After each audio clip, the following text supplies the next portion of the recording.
You're watching Poindexter Lounge. You already know. You're watching Poindexter Lounge for the unity.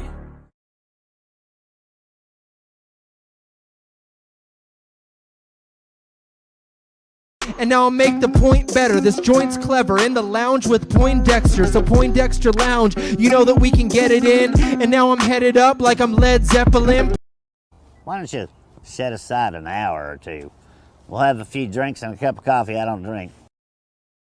Hi, you're watching Poindexter Lounge. I'm choking on chicken.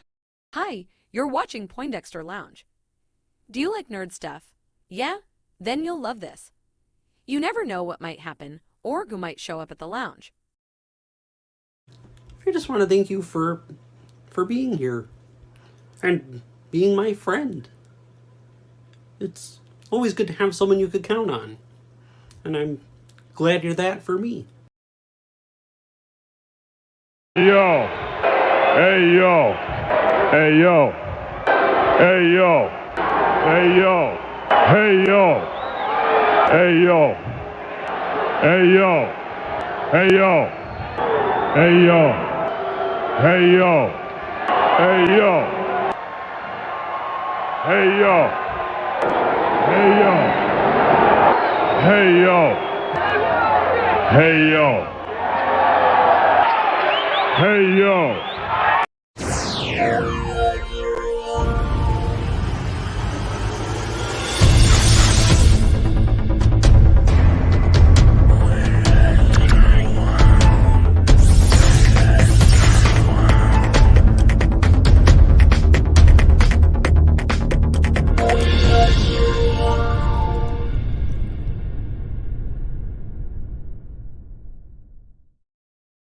What's up, nerd family? Welcome once again to the Poindexter Lounge. My name is Enosh, aka Enosh Fett, and it is good to have you with me in the lounge tonight.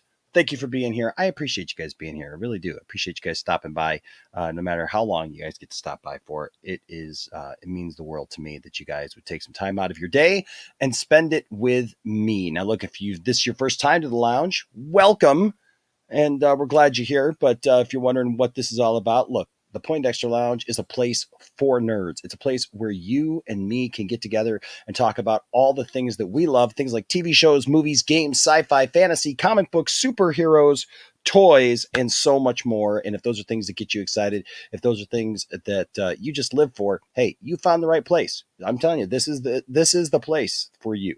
So please hit that subscribe button as well as that notification bell so that you can join and be a part of what we're doing here and know when we do it. We put out a lot of different kinds of content, and it's all centered around nerd culture, pop culture, and things like that. And so, excuse me, if those are things that you enjoy, then please join up and be a part of what we're doing.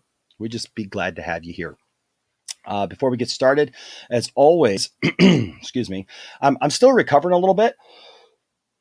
Excuse me, I don't know if you guys caught it, but Sunday night when I was streaming, I was losing my voice a little bit. And Monday I was going to stream, but I ended up not streaming because I couldn't talk. I woke up Monday morning and was not able to talk. I was a little concerned because, as you all know, Tuesday I did an interview with Dan Jurgens, the writer for Superman for many years, and as well as many other projects. I mean, the guy wrote for Captain America, Thor, for on the Marvel side, Amazing Spider-Man, excuse me, or Spectacular Spider-Man, I think it was.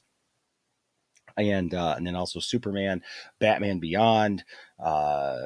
He's done a thing on Titans, I believe, that he's doing right now, and then also Blue and Gold. So he created Booster Gold, so he's doing a Booster Gold and Blue Beetle combo right now, and just a lot of different things. So I had that interview on Tuesday, and I've been waiting for it for so long, and I was so concerned that my voice was going to be gone. But fortunately, I got through that. But I've just been trying to rest my voice a little bit. So, excuse me, trying to get through. So just bear with me tonight. But first of all, shout out to all of our patrons. Thank you guys for all you mean to the channel. Appreciate each and every one of you guys. If you haven't signed up for the Patreon, hey, sign up for the Patreon. There's lots of cool stuff that comes with that, and we would love to have you guys be a part of that. And it's as simple as like $1 a month even. And hey, every little bit goes a long way and helps us be able to do what we do and maintain all of our systems here and keep things going. And of course, everyone who gives super chats, thank you to all of you. And then also our members. Hey, thank you to all of our members of the channel. Yes, we offer memberships here at the channel. Excuse me. And you guys get to see some content early. You guys get some behind the scenes stuff that other people don't see. And then also you guys get some monthly streams. And so we'll probably give me a couple of days. We may do some streams on Saturday for the patrons and the members. So if you're a patron or a member, go ahead and do that. And then also, a lot of you guys know that I put out a song a few months ago for the Snyderverse called Associate Producer. If you would like an MP3 of that song, you can always listen to the song anytime you want here on YouTube. It's right here on the channel. The music video, I actually shot a music video for it, so you can watch that anytime. And then of course you can find that on Apple Music. You can find it on Spotify and many other streaming services. But if you'd like an MP3, hey, email me at poindexterlounge@gmail.com and I'll send you one out. And that way you can have an MP3 of it. All right. But that's just my gift to you. Excuse me, no big deal. I was originally just offering it to members and patrons, but hey, if you just want it, just email me and I'll send it out to you free of charge. Not a big deal.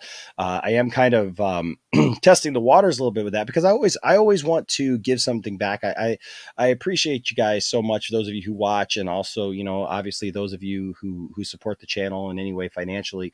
And I'm just blown away by that. Like I'm always just, I'm humbled by that you guys do that. And so I always want you to feel like, like you're getting value, not just with the show, but also, that you see that we care and that we do appreciate what you guys do. And so I've got I got a lot of music, that I've recorded over the years. And so I may start offering some of that to our members and our patrons and whatnot, and those who give super chats as well. Speaking of which, the end of this week, we will be giving this away. I haven't streamed a lot. Usually I stream a lot during the week. And so we were kind of doing a giveaway a week there for a while. And I just haven't streamed very much in the last couple of weeks, trying to get, back to it. And so, but by the end of this week, we'll be giving this 3-pack Blu-ray away of Superman, the movie, and then Superman 2, the Richard Donner cut, and then, of course, Superman Returns. And so if you'd like to be in the running for that, all you got to do is either be a patron member, be a member of the channel, or give a super chat at any time, and you are automatically in the running for that. That being said, we got some topics tonight, and you never know what's going to happen. You never know who's going to stop by, and that's all cool. But first of all, you've stopped by, so I want to say a shout out to everyone who's joining us tonight. The Dork Knight is here. Excuse me. Says, I think they're talking about something in here about looks like losing some stuff. This is a good time too. So I reached out to YouTube because a lot of you guys have reached out to me and you said you've actually told me that YouTube had unsubscribed you from the channel. And, and I've poked fun at that over the last year or last few months or whatever, we've poked fun at Doomcock actually saying that in some of his videos to check and make sure you're still subscribed and whatnot. Apparently it's an issue though. It's an issue that they have, and YouTube really doesn't do anything about it. I reached out to them today and I was trying to tell them, and they just don't get it, right? They just think that you're complaining about subscribers, leaving, and they're just like, well, if, subscriber counts are just based upon who wants to be there. And I'm like, no, it's not, because when I got people like RJ, and you guys know RJ, I mean, RJ is on this program. RJ comes on and he's a member of the channel. He's given super chats, so he's interacted with the channel a lot. He's on the channel, so it's not like he just kind of dropped off. And RJ said that he literally was watching the channel and saw it unsubscribe him, which is weird, and I don't know. So they gave me like this other level up to make a complaint and see. So if YouTube has done that to you and you've noticed it with this channel, I noticed that it happened to me with Dawson from Nerdy in Many Ways. It actually unsubscribed me from Dawson. So they said for me to make a complaint, I'm going to do that. And I would urge you to do the same thing because they need to know that there's issues with that. But just make sure that you're still subscribed because, hey, I want you to be subscribed and I want you to get your notifications.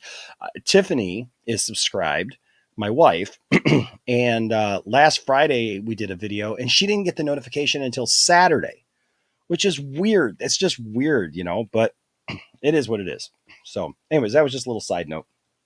What's up, Ultra Jedi Gamer says I will not be able to watch the live stream, but I just want to get my opinion out there. I actually really like Batman Forever. It made me think of the Adam West Batman, and not in a bad way, like Clooney. That's funny. Yeah, we're going to be talking a little bit about Batman tonight, and Michael Keaton and Val Kilmer, and some of the things that they both said about the Batsuit and their differences of opinions for that. But I hope that you catch the replay. What's up, Patrick says yes. Watch the replay, absolutely. And I like your Batman and Robin avatar there. That's pretty cool. What's up, Kira says, oh wow, I almost forgot my mind where I was, but hey, Enosh, dropped a like, and I'll be back in like an hour before you go live. Well, I hope that you're here now, Kira. What's up, Thomas? Good to see you. Yep, yeah, I liked Batman Forever too a lot. I really enjoyed that movie. What's up, David? Says, hello, Enosh. Hope you had a good day. Well, I will listen as long as possible, but being in education means early mornings with school now in action. Can't wait for this topic about Batman. Hey, David, just glad you're here. Oh, you can always catch the replays, and I appreciate that for sure. What's up, Thomas? Good to see you here. Oh, yeah, I already got you, but yes, we always enjoy talking about Batman. What's up, Anthony? And I did get your request, Anthony, for the MP3, so I will get that out to you. My day was pretty good today. I got a lot accomplished today, and yeah, I'm just ready to hit this topic tonight and stream with you guys for a while and have some conversations. What's up, Integrity 101? Have you seen Batman Forever Red Book Edition? Excuse me. I haven't seen the, I think I have seen a little bit of the vintage fan edit, and I think I know what you're talking about, the Red Book Edition, I believe. I'm not sure, though. Maybe, though. What's up, Anthony Grigsby says, hey, Enosh, hope you're well, mate. We'll be here for the stream. Awesome. Glad to have you here as always. As always, Anthony. And then he says, hello, hashtag Poindexter Lounge family. That's right. You guys are truly, you're a family to us, and we appreciate you guys for sure. What's up? Keely Chow says, hey, everybody. Oh, and then Anthony Grigsby here with a $7.99 Australian super chat. Thank you, sir. Says, here for another great stream. Oh, we appreciate you for sure. Dad Dude Vince, what's up? Hello. Good to see you. Cherie is here. Tis I. Cherie says, hello, nerd fam. I'd like to add that I enjoyed Batman Forever more than the first two Michael Keaton Batman movies. That's the great thing is everybody has a different thing that they like, and I think that's important. I think it's cool when there's different offerings of different things. It's cool that different people can enjoy different things. What's up, DC Talk with Extended says, what's up, everyone? Good to see you, sir. What's up, Kinky Sphincter? As always, good to see you. What's up, David Tolson? Good to see you. Says, which Keaton bat symbol are we going to see? The one from Batman 89 or the one from Batman Returns?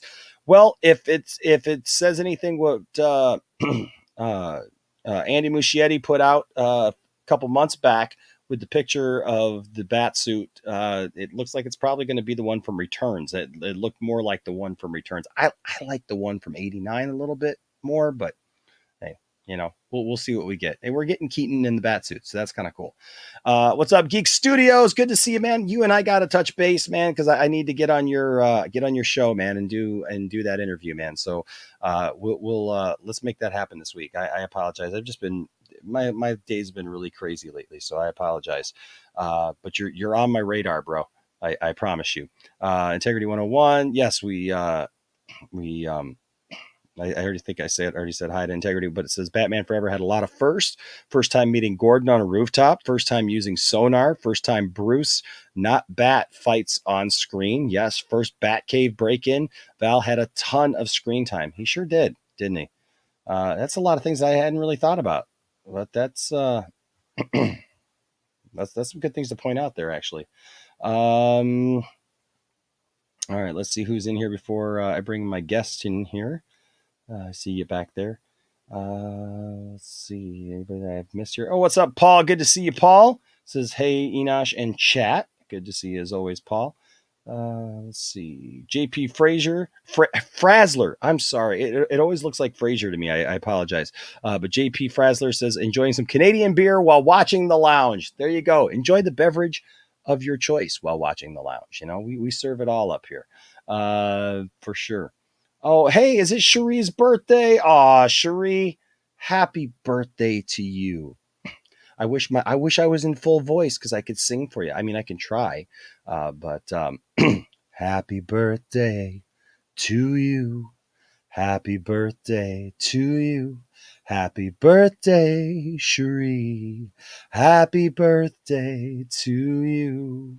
What's up? What's up, Sin Infinity and Beyond? What's up, Nosh? Great interview with Dan Jurgens, dude. Thank you, man. I enjoyed that so much. That was so much fun. It was like, I tell you what, that was like a dream come true. Getting to talk to, I've talked to a few people now, and I gotta say that one was special because Dan Jurgens really helped shape my feelings on Superman and what I felt about Superman, and he's going to come back. I talked to him and afterwards, and we were crunched for time. StreamYard messed up at the beginning, and I almost didn't get him in, and then we got him in, but he had to be somewhere, and so so we got almost an hour. But he said that he had a great time, and he looks forward to coming back later. We'll give it a while, let some stuff build up, and then we'll talk to him for sure. Yes, Cherie, I have been. I've been drinking a lot of tea. I've been drinking like throat coat tea and green tea and some different kinds of teas and stuff. Yep, I've been doing that for sure. What's up, Mary Wilcox? Always good to see Mary in here as well. Always love it when our ladies stop by, our nerd ladies stop by and represent. What's up, Michael Castillo? Says, you probably talked about it already, but was your opinion on the Suicide Squad? Supposedly Thor Ragnarok director is in talks to direct a DC film. Yeah, Waititi is in talks apparently to direct a DC film. That one's interesting. We could talk a little bit about that with our panelists tonight. As far as Suicide Squad, yeah, I did a video earlier this week about that. Look, I made no bones about it. I liked the movie. I get it. It's controversial apparently for people, they don't want anybody to actually enjoy it. I actually enjoyed it. Look, do I want the Snyderverse to continue? Absolutely. Do I want to see his vision finished? Absolutely. Do I want to see the air cut? Absolutely. I want to see the air cut, and I'm going to fully support that. But I did like this movie, and you like what you like. And I enjoyed this movie. I thought it was fun. Was it perfect? Absolutely not. Absolutely not. It was sloppy in so many places. And there were things that I didn't enjoy about it, but overall I thought it was a fun film. And so I hope that other people, just feel that way too. Don't take things too seriously. I just noticed that a lot of people are these are movies, guys. These are superhero movies, literally superhero movies. It's not life and death. It really isn't. But that's just, my thoughts. What's up, Andy? Says, sup, Enosh, I had a bad, but I feel better now. Well, I'm glad whatever bad you had that you feel better now, buddy. I'm just messing with you. He says a bad day. Well, I'm sorry that you had a bad day. Well, I hope that this evening the lounge can pick you up and you can leave the lounge tonight in a better mood. How about that? And doing better. What's up, Monkey Jeebus? Says, when is Air Cut supposed to be released? We don't have that information yet. But I'll tell you what. The minute it's the moment it is released, you'll hear about it here in the Poindexter Lounge for sure. Okay. Excuse me. I got a couple more here, and then we're going to bring in our friends to talk about some of this stuff. What's up? What's going on? AKA Voodoo. Good to see you. I love the avatar. Awesome avatar for sure. Ryan Hartwell, my buddy, is in here with a $5 super chat. Thank you, Ryan. Says, aside from the current and past renditions, who else do you think would make a good Batman? Who else do I think would make a good Batman? Carl Urban would probably make a cool Batman. He just has that kind of demeanor about him. I think like just off the top of my head, if you're going to, put me in a corner right now, Carl Urban, I think would make a cool Batman. And I'll think about that more as we go on, Ryan. Hellblazer says the 1989 Batman symbol is a little weird, but I actually prefer the 2008 Dark Knight bat symbol. Hey, there you go. I like that one too. Yeah, the 89 symbol is a little different. I mean, it's different than the other ones for sure, but I still like it. What's up? Okai says Enosh sounds have taken away by anti-life. Enosh sound have taken away by anti-life. That's funny. I'm trying. I'm pressing through. I guess I got a hot beverage here. I'm going to take a break here when I bring my my friends in here. You are welcome, Cherie. I hope that you have a wonderful birthday. Unless it was today. If it was today, I hope that you had a wonderful birthday. Okay. Yes, Carl Urban. I think Carl Urban's a pretty good choice too. Good. I'm glad you like the yes, Josh Brolin. He's getting a little old, but yes, I think he'd make a good older Batman as well. What's up, Danny L? What's your take on the Tim Drake controversy? I'll tell you what. Let's bring a couple people in here and we'll get on that one. What's up, Jared? Good to see you, Jared. What's up, Ryan Rivera? Always good to see you in the chat. All right, and I think I just about got through everybody. Wuren, good to see you.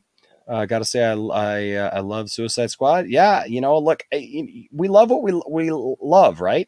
And I did. Batman Begins was a beast of a suit. Yes, it was. What's up, Spherical Man? Good to see you. Says loved your interview with Dan Jurgens. Thank you. It's what got me. Yeah, Death Superman got me into comics shortly after Heaven. I'm right there with you. And Booster Gold is legitimately my favorite superhero. I would love to see a Booster Gold thing. And there's a lady in the back who would love to probably see his team up partner in Blue and Gold. And you know what? I'll give her that. She's back there. She's probably smiling right now because I'm saying this. But yes, if you bring in some Booster Gold, then you make me care about Blue Beetle a whole lot more. I will say that. All right. I think we got everybody for now. We're going to go ahead and bring our friends in. Excuse me. You love him. He's been a great addition to our cast of streamers here, and really, really glad to have him here tonight with us once again. Yes, that's right. He says, I don't know what you're talking about. You know exactly what we're talking about. Ladies and gentlemen, Mr. Metaverse, how you doing, sir?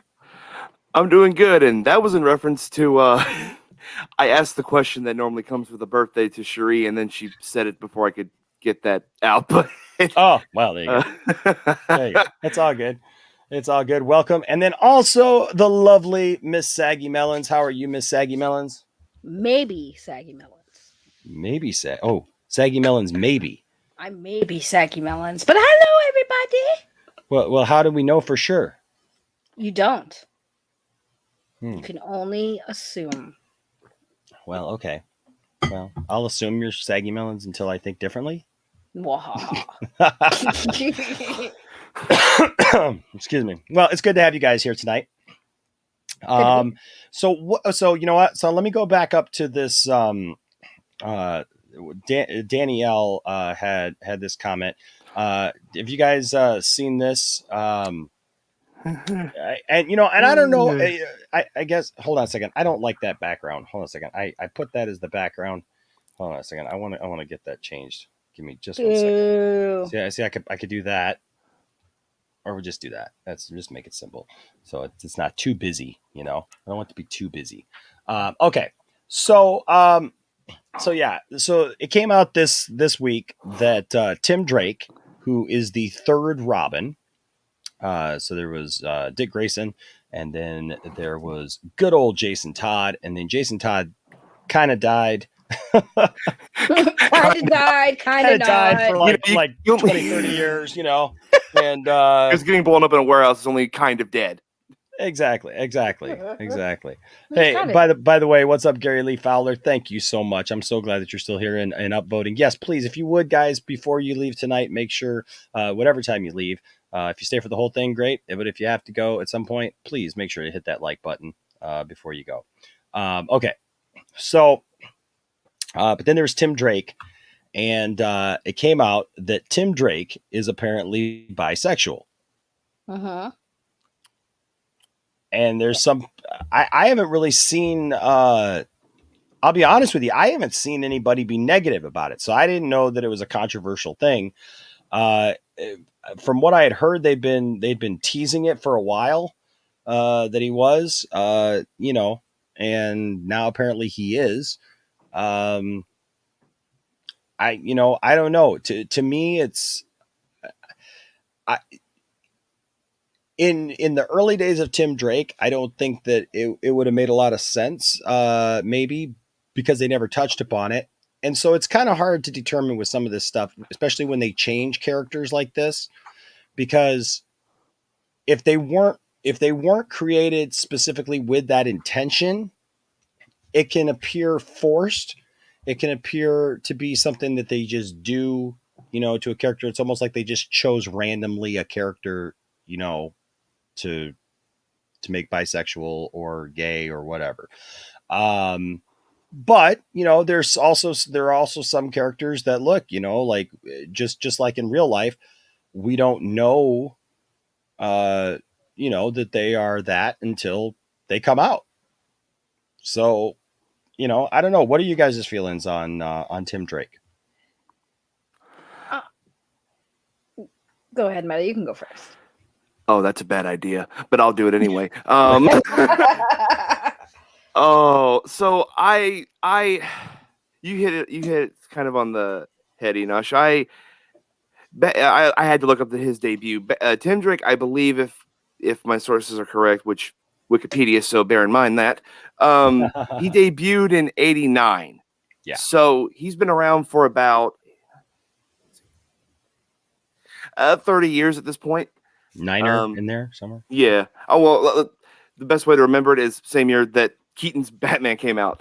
But yeah, it's just one of those things where it's like I see this trending and I'm like, okay, like I'm not against these represented characters, but it's like, again, like this character as with all the iterations that I have seen has never shown signs of this.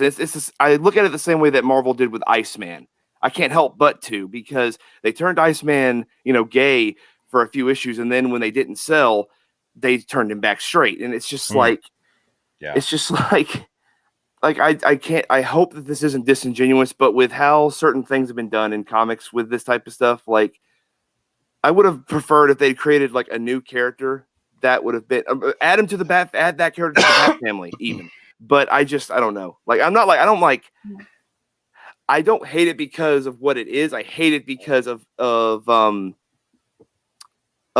previous incidences like this where that stuff's happened and it's turned out to just be more damage than care. Yeah, no, and you know what? And I think that that's fair, because I don't. It doesn't sound like you're coming at it from like, well, I just hate this idea or this notion of anybody being gay or bisexual. It's really not that. It's does it make sense? Is this truly the character, or is this DC trying to virtue signal or or whatever term you want to use, and just kind of like make a character something that maybe they weren't. And I don't know. Time will tell, like you said, but Saggy, what do you think? Well, before I say that, I just want to say happy birthday to Siri. Yes. Happy 40th birthday. Hope you had a great day, and much love to you. As far as this controversy, we got to give Siri one thing, because we know that she loves not the Loch Ness monster. We know that she loves the Cloverfield monster. So yes. We sang happy birthday to her. So here you go, Siri. I love this song. What a time to be alive. Tastes like sugar. Tastes like sugar. I love it. But my whole thing with the Tim Drake being bisexual, it's like him being bisexual doesn't really matter as long as it's relevant to the story, right? Yeah. So because he's bisexual and not gay means he's obviously everybody here knows what bisexual is. You're into men and women. So it is possible that Tim could have a story arc where he meets a guy that he develops a bond with, and that turns into a romance, which again, for me, that's not a big freaking deal, because if it's part of this story that they're trying to tell, which is, and again, he's not gay. It's not like you turned him into his sexual orientation completely, but it is possible when you're dealing with bisexuals, that it does come to a point where it's like, maybe he meets somebody and he builds a bond with, and then he builds a romance with. That's completely fine, because again, he's bisexual, and maybe he didn't know he was bisexual until he fell in love with a guy. Again, as long as it's relevant to the story they're trying to tell, I don't have a problem with it. Now, I know people get tired of characters who've been basically canonically like a specific sexual orientation, where you see them mostly with women. That's fine. And then they change it like, oh no, he's just gay now. Like, that's different. But a bisexual character has potential to be in love with whoever they want, which is actually not a bad idea if the story fits. And that's why I don't have a problem with him being bisexual. It's not a big deal. And I think that's why maybe we haven't seen a lot of outrage behind it, because again, it's not him just being gay all of a sudden. He woke up and was gay. The story could be what I just described. Saw a guy, or maybe saved someone, or there's another superhero that might be gay, and he was, flirting with Tim, and maybe Tim is like, well, maybe I'm into dudes, or maybe it doesn't matter because this guy I have a bond with, and now I just am in love with this guy. It shouldn't matter as long as the story is relevant. No, and that's kind of how I felt about it. It's like, hold on, I want to bring in DL. What's up, DL? Good to see you, sir. Always good to see you, sir. And I'd be interested to get your take on this. Yeah, when I first saw it, I thought it was interesting because Tim Drake has not been Robin for a long time. He was the third Robin, but then he became Red Robin, and it's nice. I can't help but do it every time. Nice. Tim Drake comes with free bottomless fries, and he makes a pretty good hamburger. But no. When I first saw this, honestly, at first I thought it was going to be about Damian Wayne, to be honest with you, because the first article that I saw, it just said Robin is bisexual, and I was like, oh, Damian, because Damian's that would be more interesting, honestly. That would have it kind of hit me a little bit different, because Damian doesn't really daddy issues. Yeah, I guess so. I mean, I don't know, but it was just, but that's what I thought. And then when I read it, that it was Tim Drake, I was just like, oh. And look, it's going to be an interesting week for Tim Drake, because Tim Drake is coming to Titans as well. Mm-hmm. They're bringing that character to Titans, as they transfer Jason Todd over to the character of Red Hood. So I don't know. Sil Abdul, hey, what's up, Sil? Good to see you, man. Says, does the majority have a problem with a bi Robin? No. Is this totally random? Probably. Yeah. I mean, I don't think anybody saw that coming, but what do you think, DL? That's what he said. There's a drop there somewhere, right? I got a bunch of them. I mean, it's just a matter of what one you want. I'm gonna come on you like nobody's ever come on you before. Just you and I getting it on like two men should do. For you, boy. I'm coming hard. You come in my face, I'm gonna fight you. Tim Drake, when he figured it out, I'm gonna get off by cranking your knob just a little beyond the breaking point. I was gonna make the joke that Tim just wakes up one day. I like Dick, and then Dick Grayson just comes in. I like you too. No, Richard, get out of here. I didn't mean you. Well, Tim made the flip.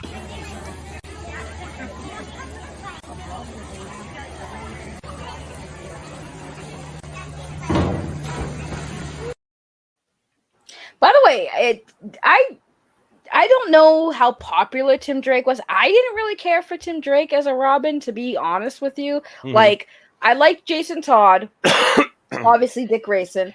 Tim was kind of meh for me, so I didn't really care too much for his character from what I've seen in the animated shows and stuff. I was just I preferred, Dick was obviously my favorite. Jason's okay, and Tim was just meh. So for me personally, I think him having a story that kind of makes him a little unique and different, separate from the other Robins, having him be kind of have a romance with a superhero guy kind of gives him a little bit more of an interesting character aspect for me personally, because I think it is an interesting take. Again, if they do the story well, and it's not just like he's always been bisexual. It's like, no, but make it so he just figured out maybe I like dudes. Like, make it interesting where he's just discovering that maybe that there's more to him than just, you know, I just think it would make it a little bit more interesting for him to be discovering his sexuality while, you know, thinking like, can I love a guy, or having it be something like that. But yeah, if they do it right, I'll be okay with it. But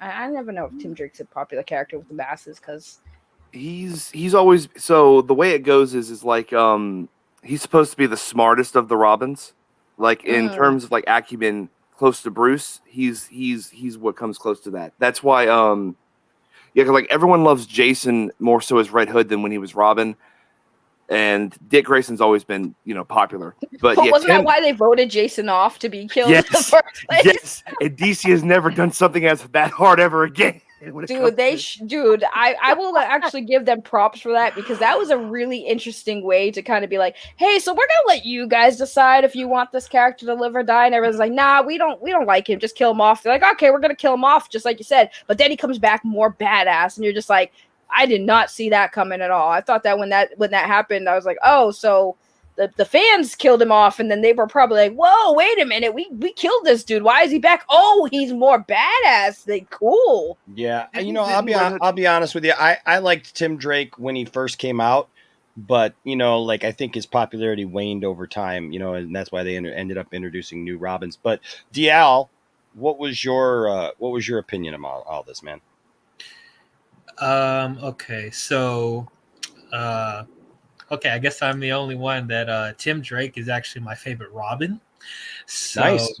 Yeah, I think out of Tim and Dick and Jason, I think he has the best portrayal of Robin in my opinion, because I feel like Dick and Jason have similar like angsty, like edgy stuff with them, which I'm like, okay, I wasn't digging as much. I think they're better when they're like Nightwing and Red Hood. I think that's the better portrayals. But as far as Tim Drake, I think he's a very underrated Robin, and not a lot of people talk about him, because either Jason, Dick, or even Damian Wayne is talked about more than Tim nowadays.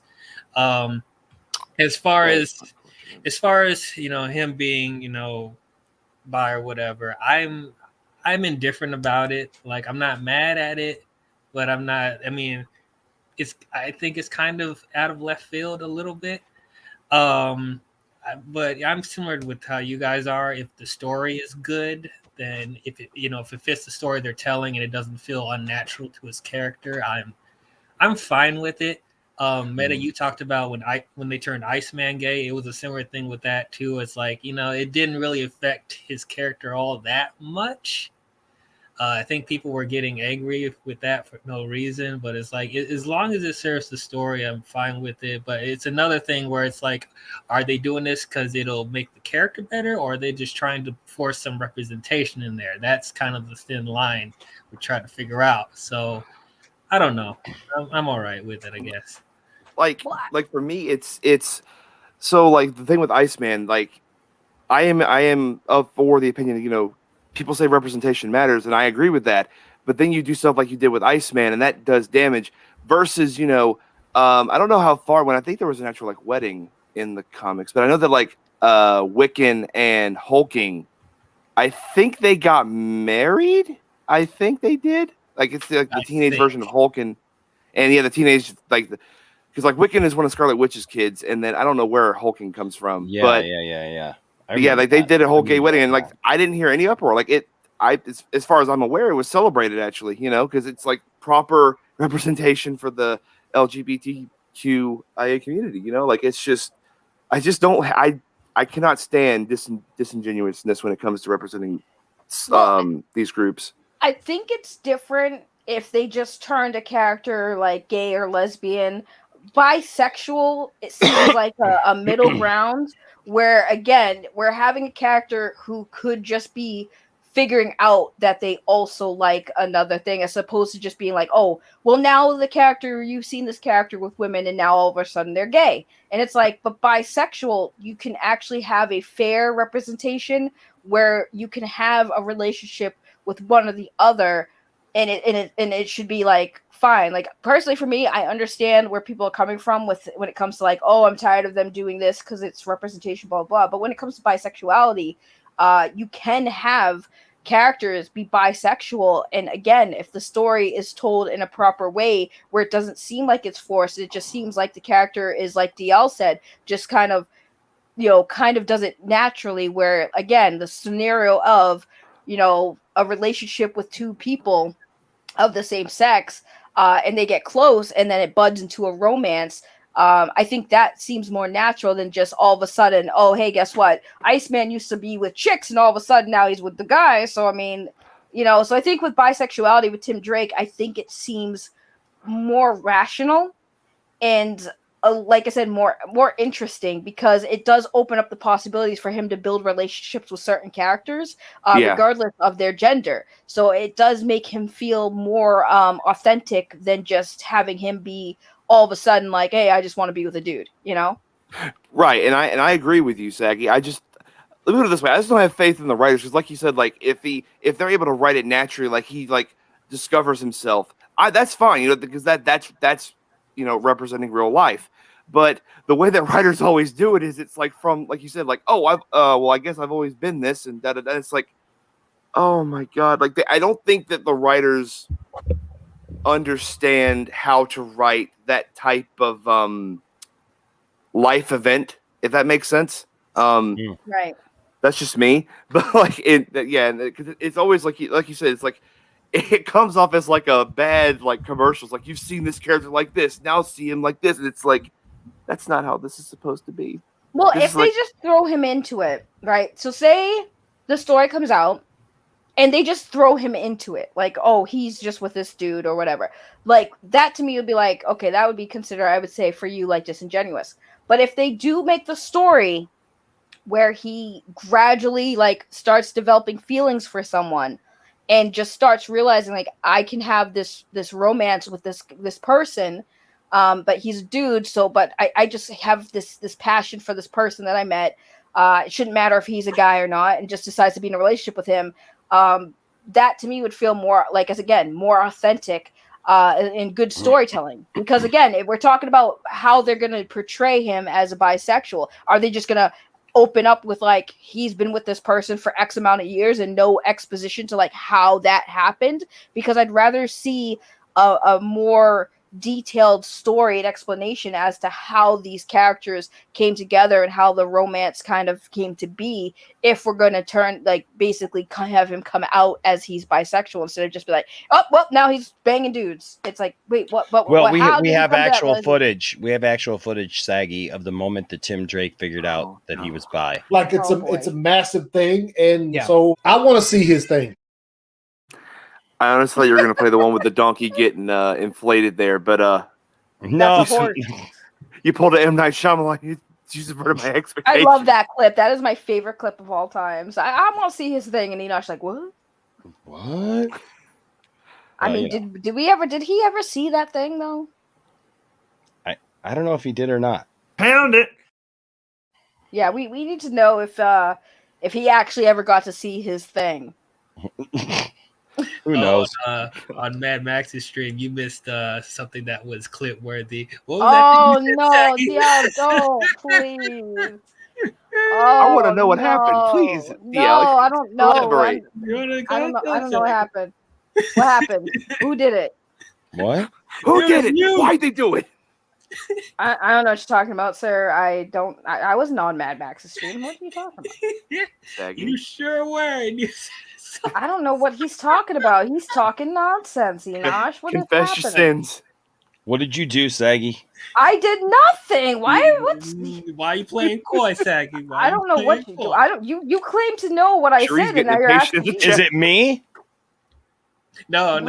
Oh, I was gonna say, is it of me? No, I don't know what he's talking about. Not a clip of me. What did you clip? Just tell us. I didn't clip nothing. Yeah, I know. I don't know if anyone clipped it, I'll but just it's like ask Max he said personally. something on the stream, and I was like, "Somebody clip that!" Somebody. What clip was it? that. What was it? I don't know what. I forgot what the conversation was, but she said, "This mouth will change your life," and I'm like, "What? What? Then what will change your life?" He said, "This mouth will change your life." I don't know what he's talking about. I don't know what he's talking about. He's absolutely Saggy, lost you're his trying to mind. make them repressed memories, but it's not working. Just let them out. I don't know what he's talking about. I'm scared. You know exactly what I'm talking I don't know about. what he's talking about. Sir, I don't know what you're talking I was like, about. somebody clip that, please. I hope someone did. Oh my god! Oh, it was amazing. Wow. Well, I've got a clip of Saggy here somewhere that I keep. Hold on a second. Oh my god, these clips. I don't know what he's talking about. Y'all lost your minds. You go and watch Max's stream. It was today. No, there was you'll know nothing exactly there. what it is when she says it. Hold on. Let me just pull up his stream on my phone real quick. She did on Anna, that Star Wars girl. And, I thought it was RJ's stream because I saw he did something talking about her. that was on Mad Max's stream. Oh my I god! don't know what y'all. I just found one. exactly what it There's is. two that I have of Saggy that I still have yet to. I got a couple that I still have to upload of Saggy's. I'll I don't know upload this what one these right people are now. talking about right now. I feel very personally targeted, and I don't understand what's being said right now. Well, you shouldn't feel targeted. Okay. What? Let me see if I can find it. Sorry, I saw something else on my. I'm trying to find his channel, but it's not popping up for me. Why? It's a Movie Madness Entertainment. I don't know why it's not popping up. That's what he said. And then Saggy said, It's not that bad in there. It's it's constricting.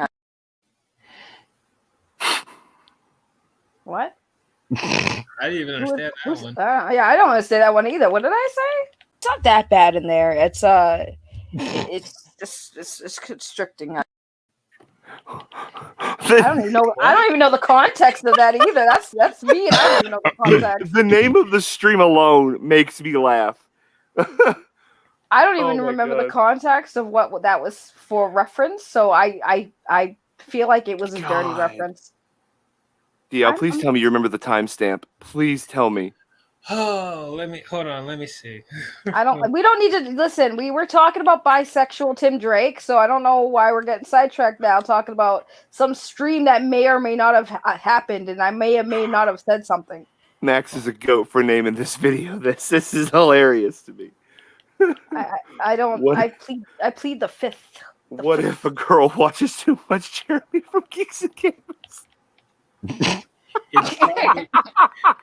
It's probably like around an hour. Hour 30. No. Hour 30? I got you. Hour 20 or hour 30. So, anyways, about Tim Drake being bisexual. Oh, where did the end? Not a bad thing. It's something I'm interested to see where it goes. Okay, I'm trying to There's change Matt. the topic.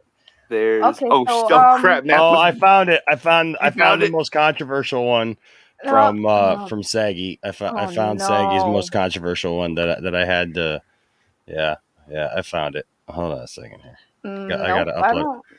While I'm uploading this, like at the risk of somebody thinking that I'm picking on Matt Jarbo, there's always this one. Ravage me, you rambunctious steed. Oh God! What did he say?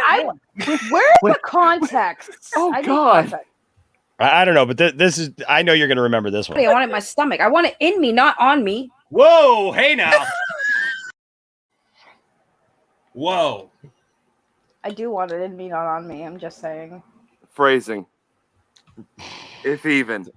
God, I can't find What? That's an accurate statement. Who wants things on them instead of just having them in them? It's just.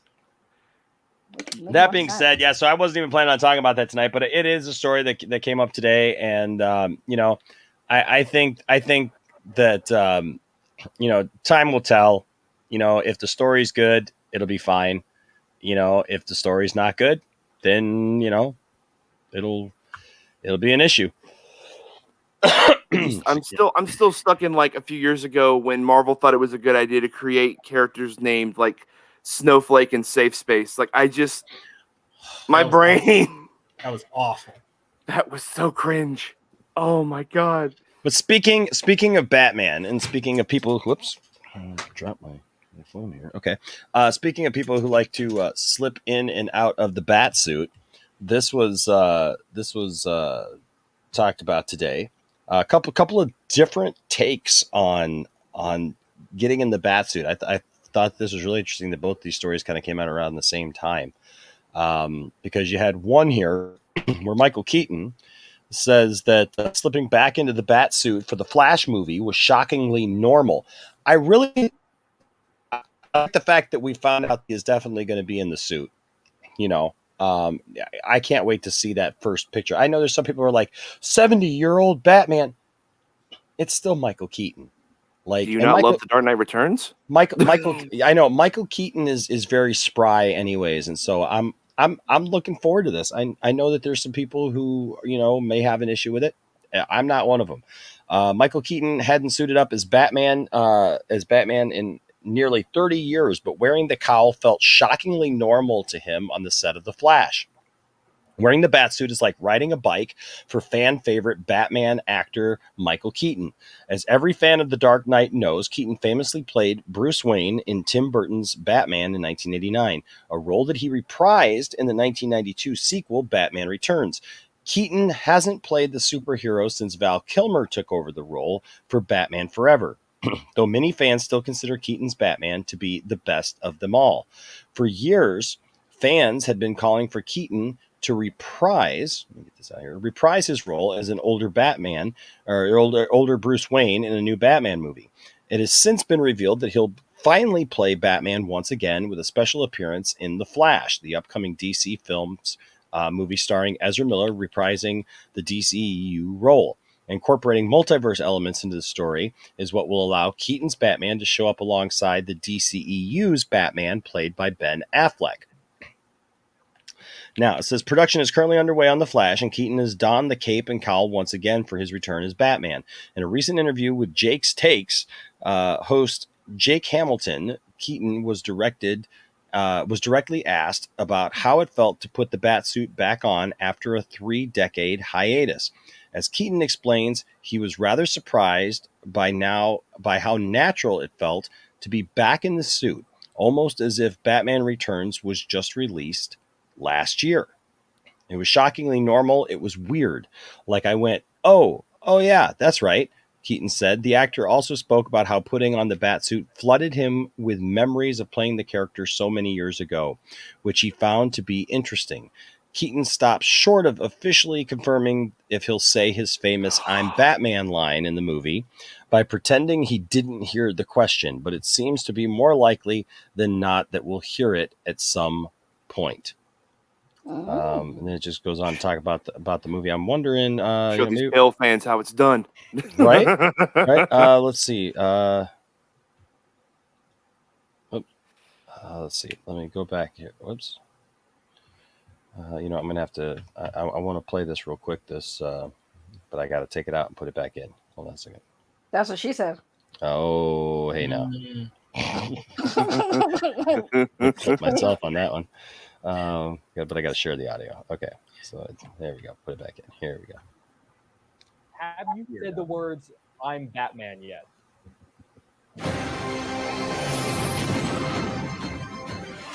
Real honor for me. You're my hero growing up as a kid, man. Seriously, I really appreciate you coming into your schedule. Thank you, Jake. I'm going to jump right into this. I'm going to start with the protege. Over your career, you've played a variety of. Let's see. We get to Batman stuff.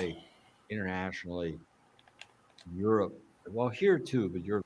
Right. You did mention the Flash. But before I swap over to Worth, I do want to talk about that because I never thought I'd ever get to ask you about returning to the role of Bruce Wayne and Batman. And I was curious, when you put that suit back on, when you put the cowl back on after 30 years, what's going through your head and what sort of memories does it bring up when you put it back on?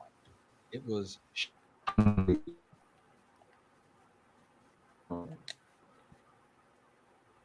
and that's right. But also, then you start to the scenes that were a lot of memories, a lot of memories, a lot of really interesting, like sense memories, actually. Like fun. muscle memory? Huh? Is it Yeah, like a yeah. muscle memory? Yeah, actually. Have you Weird, said the huh? words "I'm Batman" yet? I can't hear you. We're having a An ISP issue? I hate when that happens. Have you spoken to Mr. Burton? no, but just we haven't because we got other stuff to talk about. Fair enough. As we wrap up, whether you look at what you're doing in Worth or what you're doing in the Protege, you're continuously having to learn. Well, so there you go. That's kind of interesting. Are you guys excited about seeing Michael Keaton return as Batman? Yeah. Okay, so I'll be negative Nancy, and then I'll let everyone else gush. Okay. I don't care to see him back in the suit at his age. I mean, yes, you want to say Dark Knight Returns, but yeah, that was a hyper realistic type of scenario, and that was like a post-apocalyptic thing. That was for a different story, but it's just like, I don't know, man. It's like he like I said, how old is he? He's in the 70s, right? Like 70, yeah. Yeah, it's like I just don't care to see him in the suit at his age, and then I'm worried how it's. But he looks really good for 70. He doesn't. Yeah, look, he looks he doesn't awesome. look like, I don't think he looks like an old 70 though. I mean, no, I'm not. No, it's not like.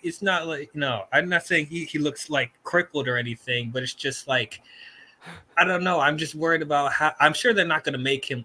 They're not going to make him look bad, but it's just like I'm worried about how he's going to look in the suit, how the choreography is going to be. I don't know. It just feels like a novelty type thing. And keep in mind that he is my second favorite Batman. So it's not like, I don't, he holds a special place in my heart. But do I care to see him in the suit now? I'm not sure. I've been saying this for a while, and I know it's unlikely. I don't know how likely this will be. I feel like they should have done Batman Beyond with him. I feel like that will feel more like a natural story for him. Maybe they're setting him up for that. That'd be cool. I was about to say, yeah. I think that's what they might be setting him up for. That'd be great. But it's just like, I don't know. I have to just wait and see. Maybe when we watch the movie or when we see a trailer, if they'll show him in the suit, I have to see him in the context. Maybe I'll enjoy it more, or I'll, accept a little bit more. But I'm just worried about it. Let's see. All okay, right. everyone else gush. Well, you know what? But you're not alone. You're not alone, DL. I mean, Mary Wilcox is with you. Cherie's with you. So anybody else? No, I just want to see him as Batman Beyond. That's all. That's okay. So as someone who didn't grow up with '89, but watched all of them. DL canceled for ageism. Yeah, that got me. I was what can I say? It's like when they get to a certain point, I'm gonna be like, are they gonna be as good as they used to be? It's like I'm not excited Michael for Keaton Indiana as an Jones actor- 5, man. It's the same thing. It's like, oh boy. Michael Keaton as an actor has not lost his touch. He is still one of the That's true. best actors in Hollywood, in my opinion. And not just be for the Vulture, but I saw him in Birdman, and I saw him in The Founder and all these other movies. He's still a very good actor. And if this feels natural to him, that just means that oh man, we're gonna see return to form. And if there's ever a Batman universe movie wise to be turned into Neo Gotham and Batman Beyond, it's definitely Burton's Gotham. It's definitely Burton's Gotham. Mm-hmm. So I hope that this does spin off into stuff though, because again, I also think that Michelle Pfeiffer is not that bad for how old she is, and I would love to see her return to form as Catwoman in some fashion. I'm if sure this you becomes would. a separate, listen, don't do that, Saggy. I'm Don't do sure that. you would. That cat suit was Don't do that. perfect. No, it wasn't. It was akin to a Gip suit. That's not the point. Yeah, well, listen, don't kink shame, okay? Fair point. It's not that bad in there. It's it's constricting. See, it makes sense. It works for that. Anyway. There's some context. Yeah, no, I also kind of hope that the '89 comic that they just released kind of like fills in the gap between then and the Flash. Yeah, I don't normally go out and buy comics like that, but I might grab that one because I love how they also like they said that Forever and Robin are not canon to Returns and the original Batman. So I do hope this continues because we've talked about WB interfering before, and Lord knows they screwed over Burton at least to me they screwed over Burton because one movie did good, one movie kind of bombed. That's a 50. Like give him one more chance, but we'll see. Yeah, so as Tekka here says, honestly, as a Batman fan, I think it's time to move on from Bruce Wayne wearing the cowl. Warner Brothers just needs to do Batman Beyond already. I feel like we can still have a Batman Beyond, but not get rid of Bruce Wayne for those of us who look. I like the idea of Batman Beyond, but I'm going to be honest with you. I was never into Batman Beyond. I watched it occasionally. I love the idea of Batman Beyond. Okay. I love the concept of Batman Beyond as something that did I watch it religiously as a kid? No, I didn't. I know that there's a lot of people who did.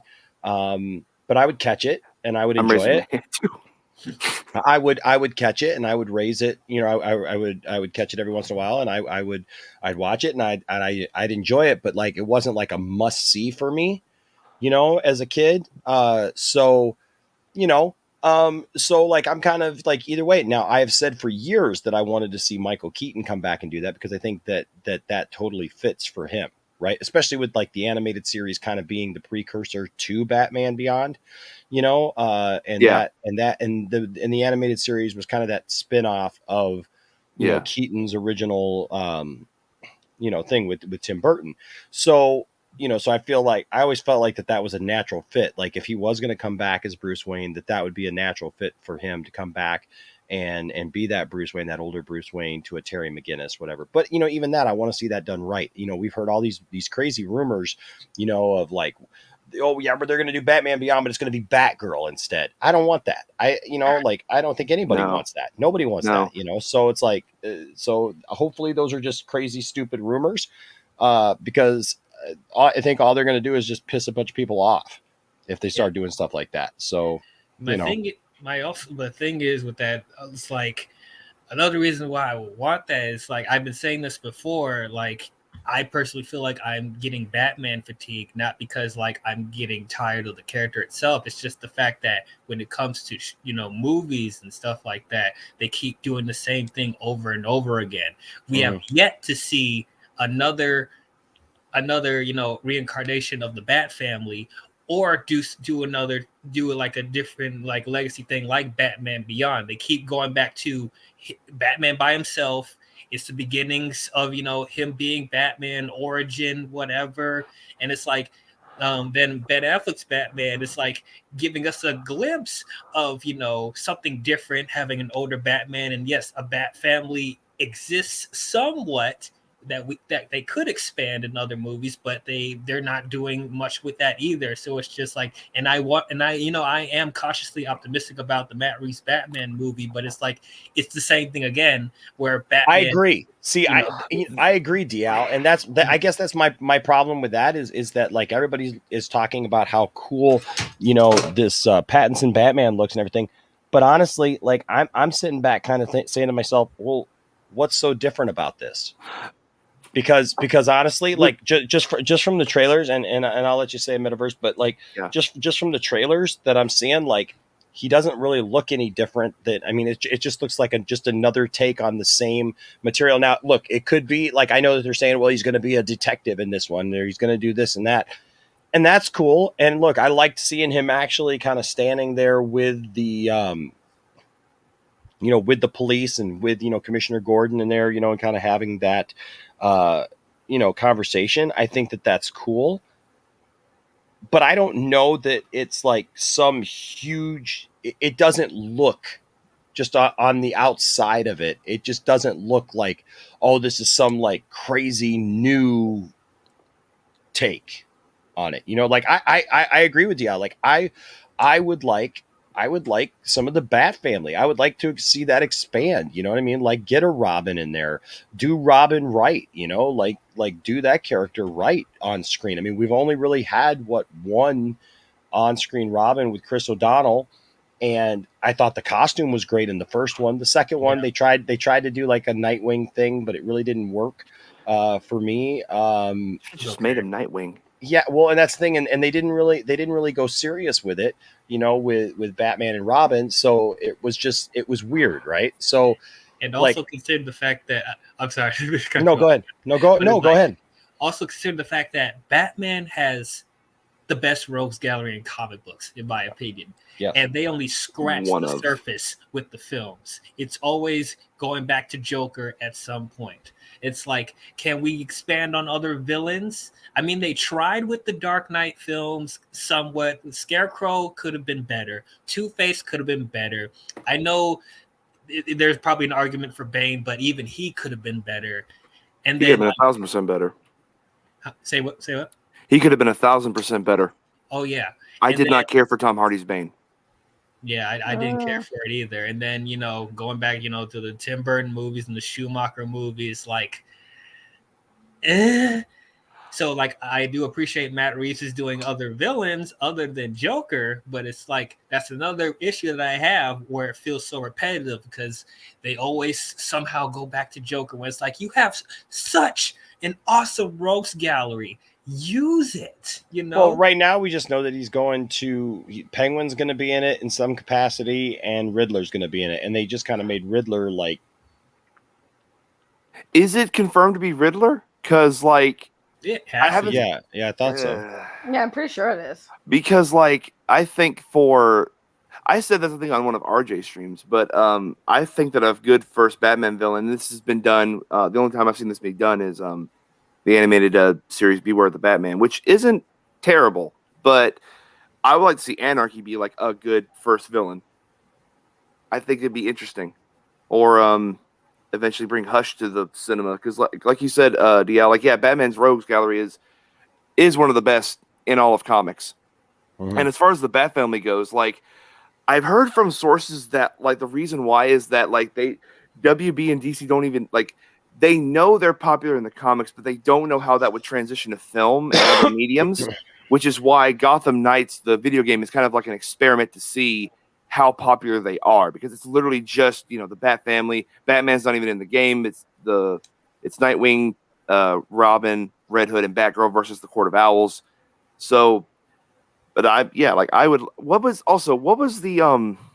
what was the name of the actor? Like a few years ago, he came out and said he was supposed to be the original Robin for the films, but for Burton's movies. Marlon Wayans. Marlon Wayans, yeah.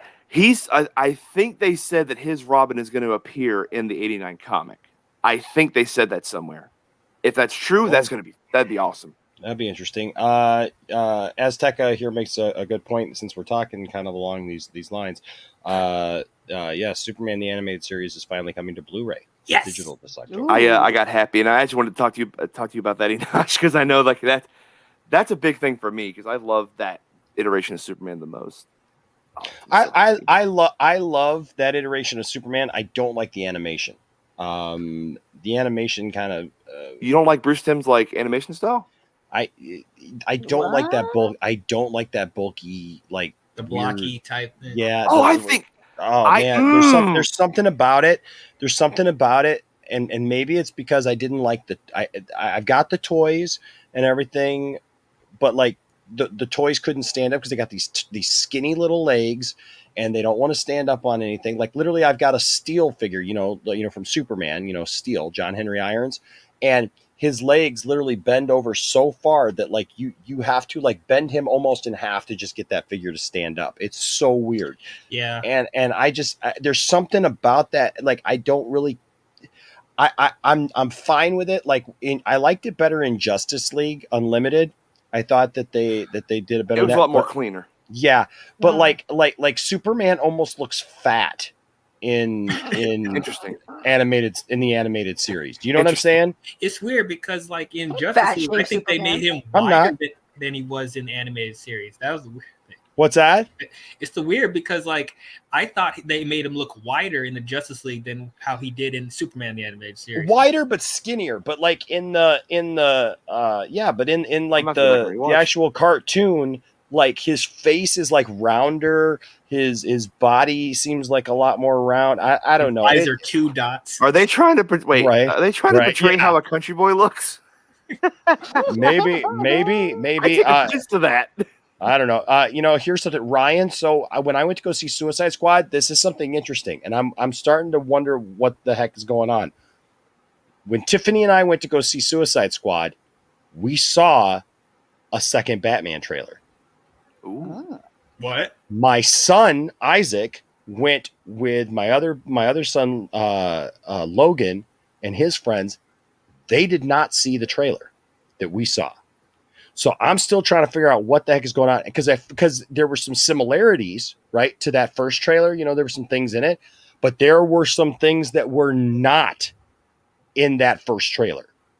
Ooh. I mean, we got to see the Batmobile like light up and go. Like there were some things, and I was like, because like at first I was like, wait, am I just imagining that this is a different trailer? Fandom. Or like what am I seeing here? And I kept asking myself, like, is this the same trailer? And then all of a sudden when I started seeing footage that I knew I had not seen, I went, oh, this is something. I said, oh, cool. Well, they got the second trailer with Suicide Squad. That makes sense. And then my other two boys went to a different showing and did not see it. So I don't know what that was. And I can't even like it was so like I missed half of it trying to figure out if it was new or not. And then once I realized it was new, like I felt like I hadn't paid enough attention to it, because it had gone by so fast. And so there is a second trailer out there. It's weird because it's not, we're not seeing it, so.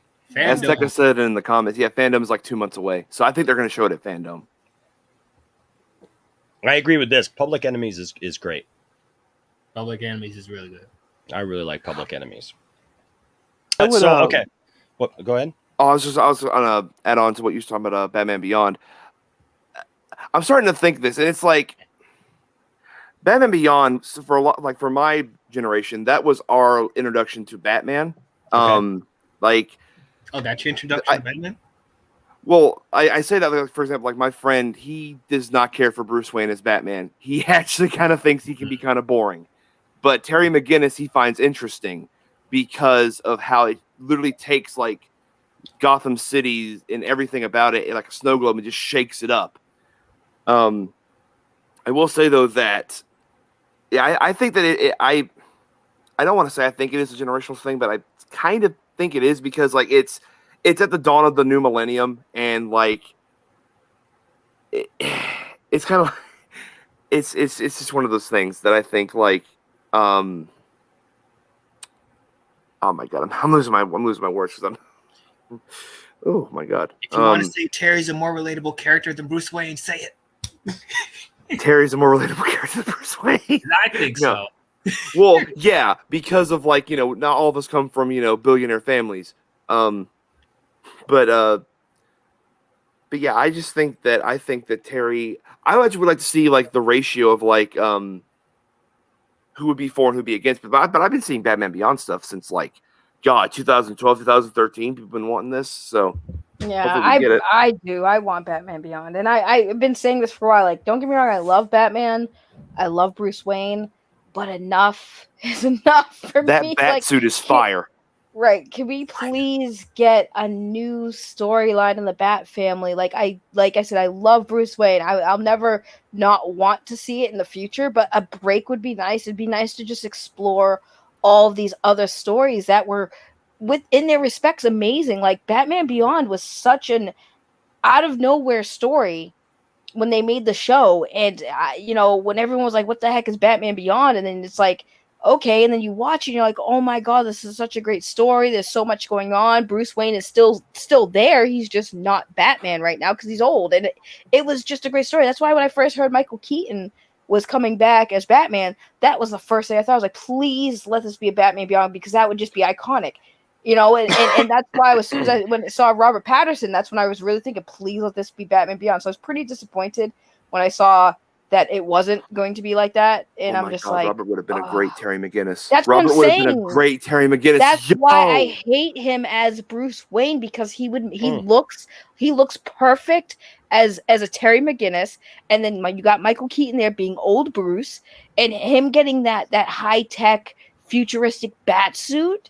Like, can you imagine? I don't know why they don't go in that direction, because Robert Pattinson would be the best choice for Batman Beyond. If they do this and they get that Batsuit wrong, I'm not going to forgive them. That Batsuit for me is like one of my top favorites of all time for Batsuits. But also, like, the thing about it also is that, like, for Batman Beyond, is like the story. Yeah, there was new villains, but it more so was like I don't want to say the sins of the father, but like the things that Bruce, like crap, tongue twisted. The things that Bruce couldn't kind of finish as Batman, it's kind of left to Terry to kind of tie those knots. Even in like the Return of the Joker movie, like it's just all Terry basically cleaning up the rest of Bruce's mess, even though Bruce really wanted to himself, but he couldn't. I thought it was a really good, really beautiful story. The ending from JOU actually put a tear in my eye because of how the symmetry is from episode 1 to that episode. It's amazing. Mm-hmm.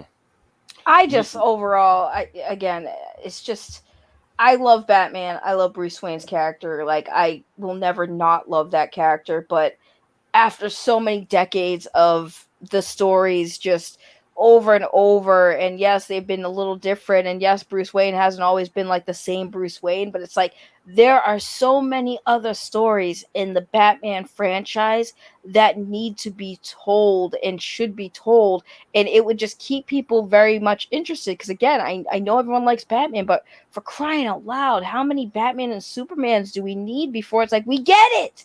We get it. Can we get something new? So here's a guy. Here's a guy who's getting kind of old. He's a year younger than me, but he definitely looks the part of either an older Dick Grayson, who I think an older Dick. I mean, because I think he can still play a younger guy in his early 30s, even though he's like 43. Good talk. He froze. Oh God! Am I okay? Am I back? What's going on? Oh yeah, you're back now. Okay, you're in the void. Sorry, no. Milo Ventimiglia. You remember? Who? You don't remember Milo Ventimiglia? He was he was in Rocky Balboa. He played Rocky's son. He was also on the show Heroes. Oh, Peter Petroli. Yep. Who? Okay. Oh, Heroes. You had me with Heroes. Hold on a second here. Let me show you. I vaguely remember Heroes. Like, I remember Heroes. Yeah, Milo. I remember who Heroes. I'm talking about. Like this guy right here. Yes, I remember. Oh, okay. Yeah, I always thought that he would make a great Dick Grayson. But I could also see him as a Terry McGinnis, like with the longer hair and stuff. Like I can see him as a Terry McGinnis type of character. And like I said, he may be 43, but I feel like he can play a younger character. I don't know if I could buy him as a teenager, but like if he was like adult Terry, I definitely would go with that. Lord have mercy. You like that, huh? And I also see him as a Nightwing. I think if he looks good. He can be anything he wants. He can listen. He can be anything he wants. Picture on screen for the love of no, God. Leave that picture on stream. No, I always love. Oof. Oh my good grief! Please be my Terry McGinnis. You can be my Batman. You can explore my beyond.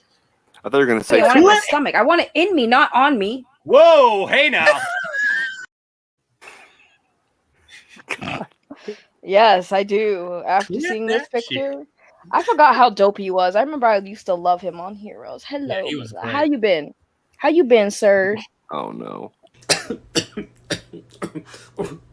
Ooh. Sorry, I got a person in my throat there. I swear to God, if I hear I'm the gonna sentence, I'm gonna refrain from what I was going to say. I was about to say, I swear to God, if I hear the sentence that I know was coming. I'm a sinner for Milo. The chat. Facts. Yeah, Saggy simping again. I Simping don't know Saggy. how y'all can look at this beautiful Adonis and not feel some type of way. I think I just discovered my sexuality tonight, guys. And my sexuality is Milo. I'm a Milo sexual. Milo, what's his last name? His last name is Melons. That's what his last name is gonna be. Milo Melons. Yes. I love that. As Tekka says, easy Sags. I can't look at this man. Look at this gorgeous man. I'm like, how could you say that to me? Look at those eyes. I refuse to lose my train of thought here. Degrassi says my brother rides motorcycles with Milo. So look, hook us sister up, Degrassi. We're was it three shades of separation or whatever? So, Degrassi, hook a sister up. My number is we could DM me later. Like, yes, let me know. Hey now. Peter Patron. That's yes for me right now. Yes. I refuse to lose my train of thought here. I'm fine with anyone, almost any young actor playing Terry McGinnis, except for Tom Holland, because he keeps getting fan casted, and I'm just like, I love. Not Tom Holland. I love the kid to death. I say kid, he's my age, but quit fan casting him and everything. My God, damn thing! Like, come on now. Like, I wish that the Nathan Drake thing was a fan cast, but it's not, and that makes me kind of upset. Enosh, I am begging you, please take this man off. Don't take. Yes, no, he can take off whatever he wants to take off. I want these pictures off the screen. No, these pictures need to stay because I'm not finished. So you're gonna have to hold on a few minutes.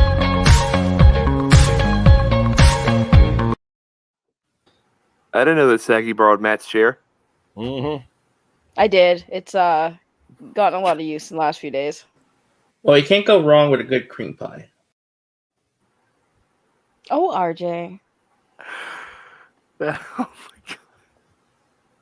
I'm sorry, guys. I mean, you can't put a hunk of a chunk of a man on screen and not respond. I mean, I should just start doing. Save meta. Save me, please, for the love of God.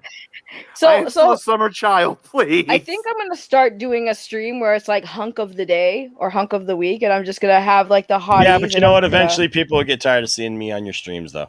That being said, that being said, so we just talked about we just talked about Michael Keaton. But he's not the only one who's talking about the Batman suit today, because Val Kilmer also started talking about the Batman suit and says Batman Forever star Val Kilmer details the role was crushed during filming. Over the weekend, Amazon Prime Video released their new documentary, Val, an intimate documentary about the life and career of actor Val Kilmer. Assembled from recently shot material of the actor after his recent health issues and combined with the countless home movies that Kilmer has shot himself over the past decades, the film goes in depth on his most iconic roles and his place as a man in the world today. Among the sequences in that film are movie specific is naturally 1995's Batman Forever, which saw Kilmer take on the titular role. In the doc, featuring narration written by Kilmer but performed by his son Jack, he opens up about his time on the film, which he didn't enjoy. So he did not enjoy. He says, I was in shock and disbelief, mostly because I had just been exploring a remote bat cave. Kilmer recalled about being offered the part. By Hollywood standards, Batman is the ultimate leading role and a dream come true. I took the part without even reading the script, but whatever boyish excitement I had going in was crushed by the reality of the bat suit. When you're in it, you can barely move. and people have to help you stand up and sit down. You also can't hear anything, and after a while, people stop talking to you. It's very isolating. It was a struggle for me to get a performance past the suit, and it was frustrating until I realized that my role in the film was just to show up and stand where I was told to. In an interview with Modern Day Kilmer, the actor lamented that his co-stars weren't encumbered by the masks and costumes they wore and were able to deliver huge performances. Actors like Tommy Lee Jones had designed this whole performance, and so had Jim Carrey. It was just so huge, I think it made no difference what I was doing, Kilmer added. I tried to be like an actor on a soap opera. That way, I would turn to Nicole.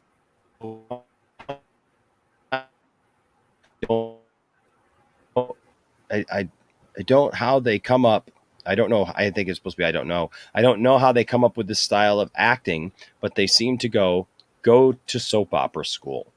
To further outline the history of Batman, Kilmer remembered that when he was in second grade, his family was invited to the set of the Adam West starring Batman TV series, and he has a distinct memory of his father picking him up to put him in the Batmobile. So he did not enjoy his time as Batman at all, and he said that because he was in the suit, he couldn't hear anything, he couldn't move, he felt very isolated, and he felt that everybody else had better performances than him, which is interesting because it goes, I've heard it said many times that it really doesn't matter who's in the suit, like it's they cast around whoever's Batman. So what do you guys think of Val Kilmer saying this? Because I thought that he gave a great performance as Batman. I really liked his performance as Batman, and I would have never thought that he was just like, kind of doing the soap opera thing, just kind of standing there, just trying to look good. I mean, I think was it you, Meta, who mentioned earlier that like he had a lot of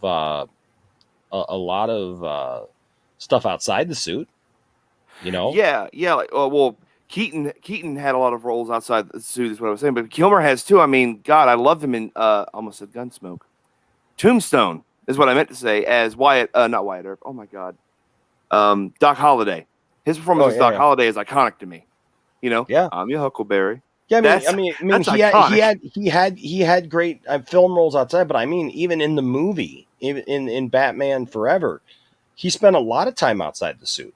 Yeah. Oh, yeah. He spent. I would say, I would need I want to know the actual timestamps, but I would think he spent more time outside the suit than in it. It's funny he mentioned soap because I personally thought there were some scenes that came off as a bit soap opera-ish. The scene where he anytime I'm forgetting the woman's name who played the love interest. Nicole Kidman. Nicole Kidman, yeah. Anytime he was in a scene with Nicole, it felt like a scene from Days of Our Lives to me. And I'm just like, I get that Bruce has intimate love relationships, but I'm first off still hung up over the fact that this whole Vicky Vale thing hasn't been resolved, and secondly, who wants the Vicky Vale thing resolved? I did, darn it. At least I like him. That was just a sloppy transition for me, and I'm just like, no, but it wasn't a big of a thing. But yeah, Kilmer's performance wasn't terrible as Batman and Bruce Wayne, but coming off again, I watched these movies back to back to back, and I did reviews on them at the time.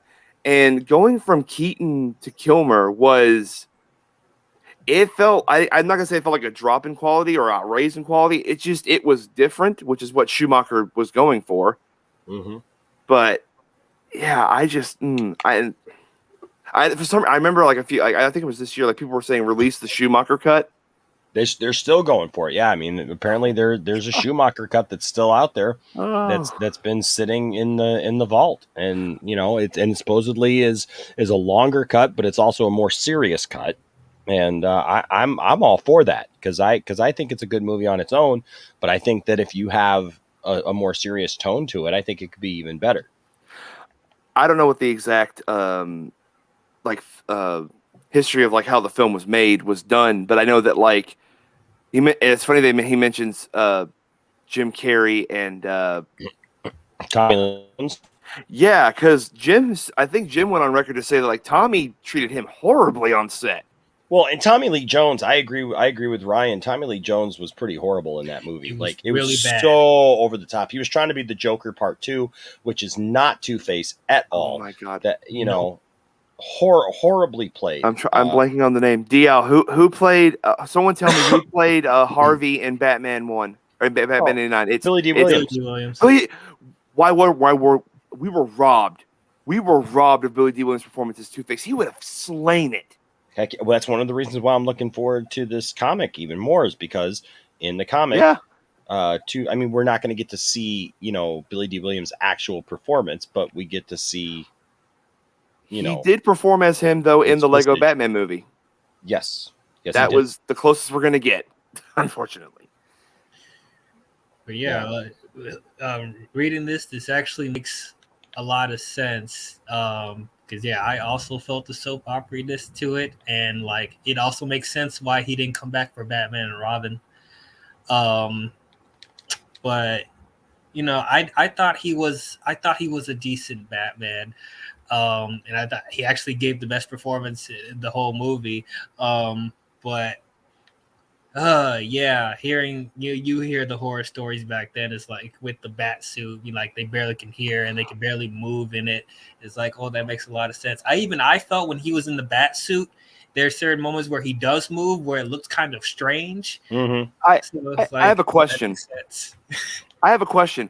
Why in the hell did it take them until 2008 to make a bat suit that you can properly walk and talk in and listen and everything? Because they want to make it look comic book accurate. That's probably why. I mean, I get that, but also oh my god, they could have made it out of they could have made a suit that's out of fiber that's because it looks like it's literally just made of rubber.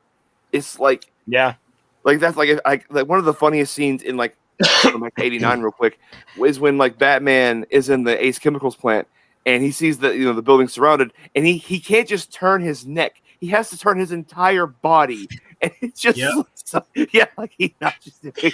It's just so stupid. That's why I don't care for Christian Bale's Batman, but I will give him respect for being hey, so in Batman Begins, this suit sucked in the terms of I couldn't do jack in it. Can you give me a suit that I can actually do stuff in? And I'm okay, respectable, because every Batman actor before that was the suit is going to be the worst part of this job. So hot take on it. Oh, you were going to say something? I was just going to say welcome to Tricky Trapster. Says hello, new here. Welcome. Good to have you here.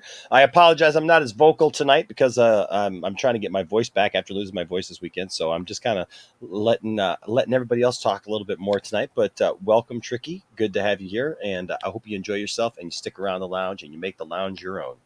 So there you go. All right. Go ahead, DL. Okay, so hot take. I actually liked the Batman Begins suit more than the Dark Knight suit, but that cowl I'm in agreement. Batman Begins was ridiculous, though. Literally, it's the same thing. Come on, guys. It's ridiculous. And I'm all for comic book accuracy. I really am. But make it comfortable for them. I mean, my God, that's why I'm hoping Pattinson's suit is at least somewhat like not Keaton's, Bale's Dark Knight suit, because oh god, I couldn't imagine being in that thing. Imagine also just remember there's a lot of bright lights on you 24/7 and it's all black. Yeah. And it's probably rubber, so when you sweat it's going to stick to you. Yep. That would suck. Probably take forever to get out of the suit as well. I mean, Nova Joe does make a good point here. I mean, the movies weren't really comic accurate until Batfleck. That is true. They took inspiration from them. I know that Burton with his Joker literally took everything he could from the Killing Joke to make his Joker. I'm guessing it's more aesthetically it feels more like a comic book and whimsical with the Tim Burton and Schumacher movies. It looks more like a comic book, yeah. Yeah. But as far as actually being like the comic though, I mean, I don't know. Yeah. Though Tim actually I think started a new aesthetic for it technically, right? Because that's what influenced the animated series and stuff like that, Before it's Adam West and stuff like that. It started in the 70s with Neil Adams and their approach to Batman, and then that it's slow because up until then, like Batman was reduced from like from this brooding and dark and gun wielding vigilante to that's comic book code authority says that that could turn children into delinquents, so he must have a he has to have a sidekick. Delinquents. That's why they gave him Robin, and as soon as they gave him Robin, that's why in the Adam West series they have an aunt that lives with them, is because they actually thought that like, people might think that Bruce and Dick are an item, so we need to do this to make sure, because this it's the 60s, and oh boy.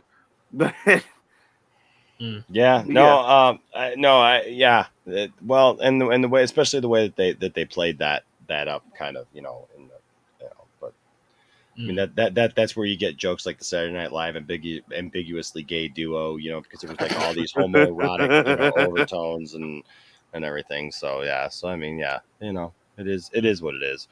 But yeah, I just thought it was interesting, like how in like right in the same space of time you get Michael Keaton coming back talking about how, like, man, I put on the suit again. It was just like, being right there again. It was all these good memories and stuff flooding right back. And then like in the same, almost in the same, within the same week, you got Val Kilmer talking about how like it just crushed him, so much that, like you said, he didn't want to come back. Even he was just done. He just couldn't take it, and it was too much for him, And it's weird that, like, because Forever came out after, the Tim Burton ones, and it's like you would think they would improve, the quality of how to put on the suit, but I don't know.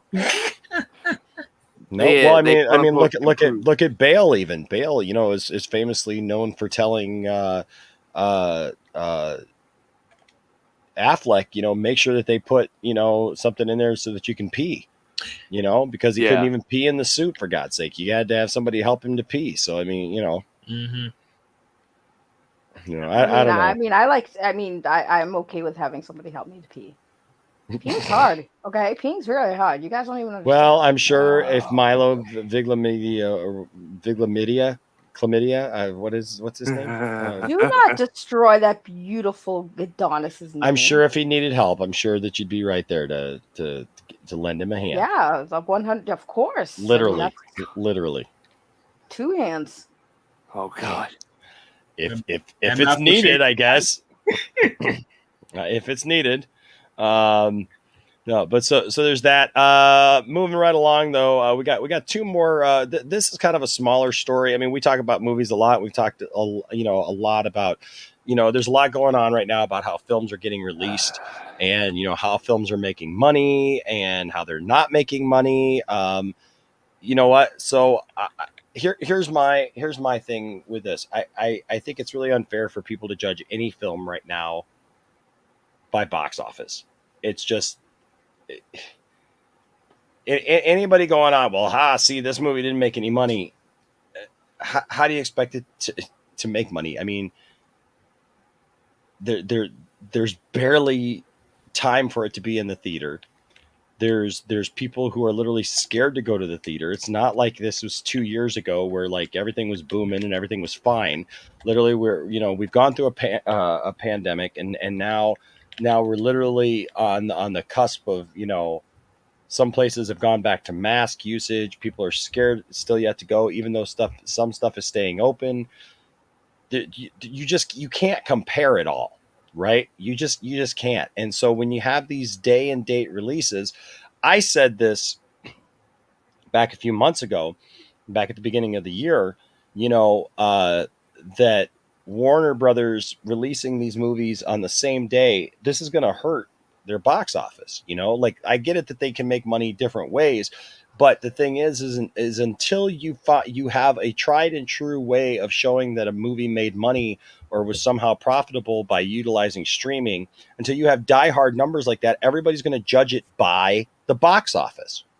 That's all they got to go on. So instead of being able to go from, this movie made, $50 million its first weekend to it made $24 million, right? You know, I mean, like half of what it would have made, you know, like on an average one, or, you know, 100 million, you know, I mean, like the big ones, I mean, like Marvel movies, for God's sake, you know, imagine if Black Widow had come out before the pandemic, it would have made huge money. Yeah. Because it's a Marvel movie, right? But look where, I mean, and we've seen that it doesn't necessarily have to be a good Marvel movie for it to make a lot of money, because you know, yeah, Thor exactly. Ragnarok. So the thing is that you know, I just think that I think people need to be a little bit more forgiving of that. But I am kind of happy to see this. Look, and I say this as somebody who's like, I'm glad. Look, I went to go see Suicide Squad at the theater. We just saw Old, the new M. Night Shyamalan movie in the theater. I actually enjoyed it. You know, I enjoyed it. I didn't like the ending. The ending did not stick. The whole movie was great. The premise was great. That's a Shyamalan film. Yeah. Well, you see, now I won't give you that. I won't give you that, because that dude has stuck more endings to more films. The only film. Which ones? No. Let me add some context here. Shyamalan films, like they're really good for the most part. There's always just one part that doesn't match with the rest of the quality. It's like the beginning and the middle. Oh my god, this is a good movie, and then the ending comes, falls flat on its face. It's like it's running a marathon. Well, but I don't know. I think hater, man. I don't like most of his movies, if any. There's probably like 2 of them, maybe Split 3. was good. I'm like, oh, that what? Split was good. Yeah, Split's probably his best movie. But yeah, the Signs and what else people like? Unbreakable and The Visit and Glass, and I'm like, why do people like this guy? Like, what? This dude's insane. Like Lady in the Water, The Village. What? I'm sorry, I don't like Shyamalan at all. I couldn't tell. He ruined Avatar. The Last Airbender. Thank you. He ruined that. And the most embarrassing. In the most embarrassing part of him ruining The Last Airbender was his interview where he was explaining why he was making the movie. He was like, I really liked the show and I watched it with my kids. I was like, but you couldn't even get the pronunciation of the characters' friggin' names correctly. Like you called him Ong and Opa and Soka, and it's like you had one job, M. Night Shyamalan, and that's to get the damn names right, and you couldn't even do that. I'm not even a big Avatar fan. Like, I'm gonna go ahead and just say it. I haven't fully seen the series, but I do know that the fans are very passionate. DL, don't do that. DL, don't do that. I will just say this. I have not watched Avatar in any form. It's really good. I have not watched the cartoon. I have not watched the movie. I don't really care about the movie. God. I mean, that's cool. That's cool. I mean, and that could be a horrible movie. I will say this: The Happening was awful. The Happening was a bad film all the way around. Like from concept to everything. You know, like somehow the plants are chasing you. You know, I mean, like you get these moments where it's supposed to be like set up as these real intense moments or whatever. But I will absolutely defend most of his movies. The Sixth Sense. Listen, The Sixth Sense. Once you know the twist.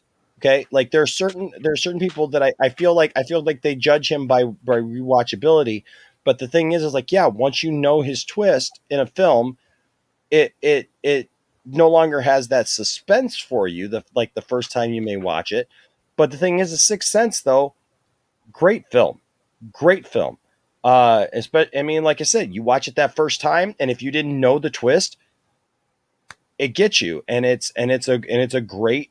It is a great twist. I personally, I have a soft spot for Signs. I think Signs is a fun movie. I like it. I like the cast in that movie. I really like Split. Split's an amazing film. Unbreakable is very dry. Unbreakable is not like action. But I appreciate Unbreakable for what it is. and it's one of those movies that like you have to be engaged. I actually like Lady in the Water as well.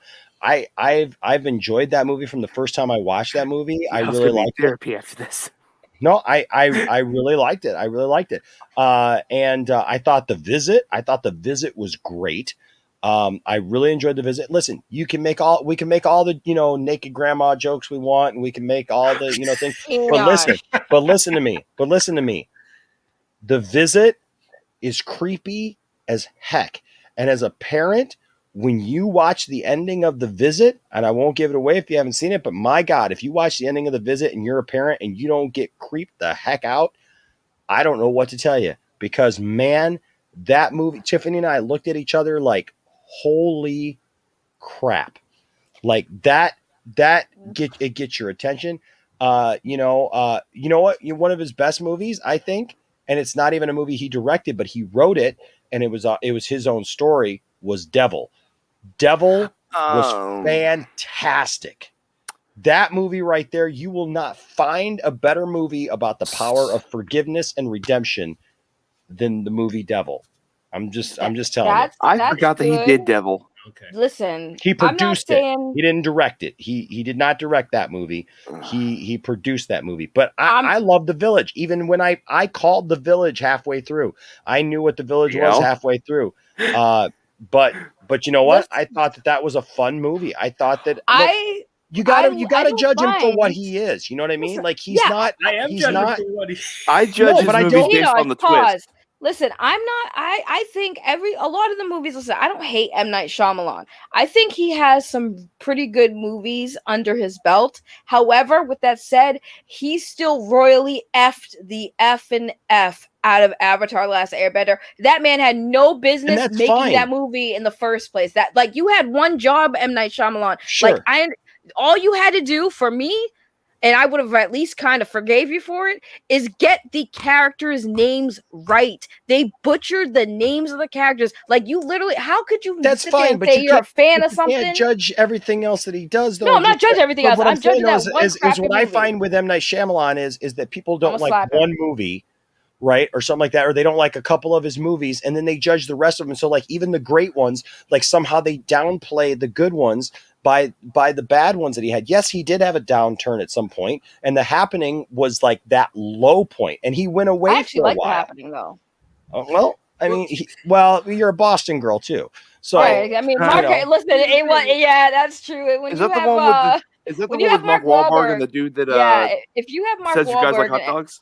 Yeah, if you have Mark Wahlberg, I'll watch it. But I'm not saying his movie's bad. Like I wasn't judging him like to that degree. I was just saying my biggest pet peeve with him is he had no business making that movie. I don't know why anyone greenlit him making that movie. He's good at what he's good at, which is making really crazy, weird films that have really like unexpected turns at the end. Cool, but like he had no business touching the Avatar: Last Airbender. There was maybe no not. reason Like why. I said, I have not seen that movie. It feels like this has been years in the making. So I'm gonna tell you how I feel about this, because I feel, and it's funny because I was talking to somebody. I was talking about, we were talking about something else, and I was relating it to this, but this is so true. Okay, it's like the band Nickelback, right? If you ask people, hold on. If you ask people, do you like Nickelback? No, Nickelback sucks. Well, why does Nickelback suck? Well, because they suck. No, okay, but tell me why they suck. Well, because they suck. I don't like them at all. They suck. Okay. Well, what is it about Nickelback that you don't like? And if you really dig hard, you might get somebody to say, well, I don't like it because their music is too commercial, right? It's too commercial and it sounds too processed and like everybody else. So then why is it you're hating on Nickelback when you're literally saying that they sound like everybody else? But they sounded just like the bands of their time, and they did that style of music well. And those guys are actually very, very talented, and they've put out some really good music. But here's the catcher for you that you may not realize is you will be hard pressed to find somebody. And look, I know people who love Nickelback and they're proud of it. And I love Nickelback. Like, I don't have all their albums. Hold on.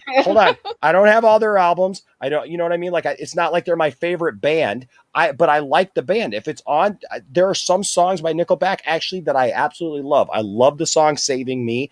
My band actually just started doing it as a cover. If everyone cared, that song, because I love that song. But here's the thing.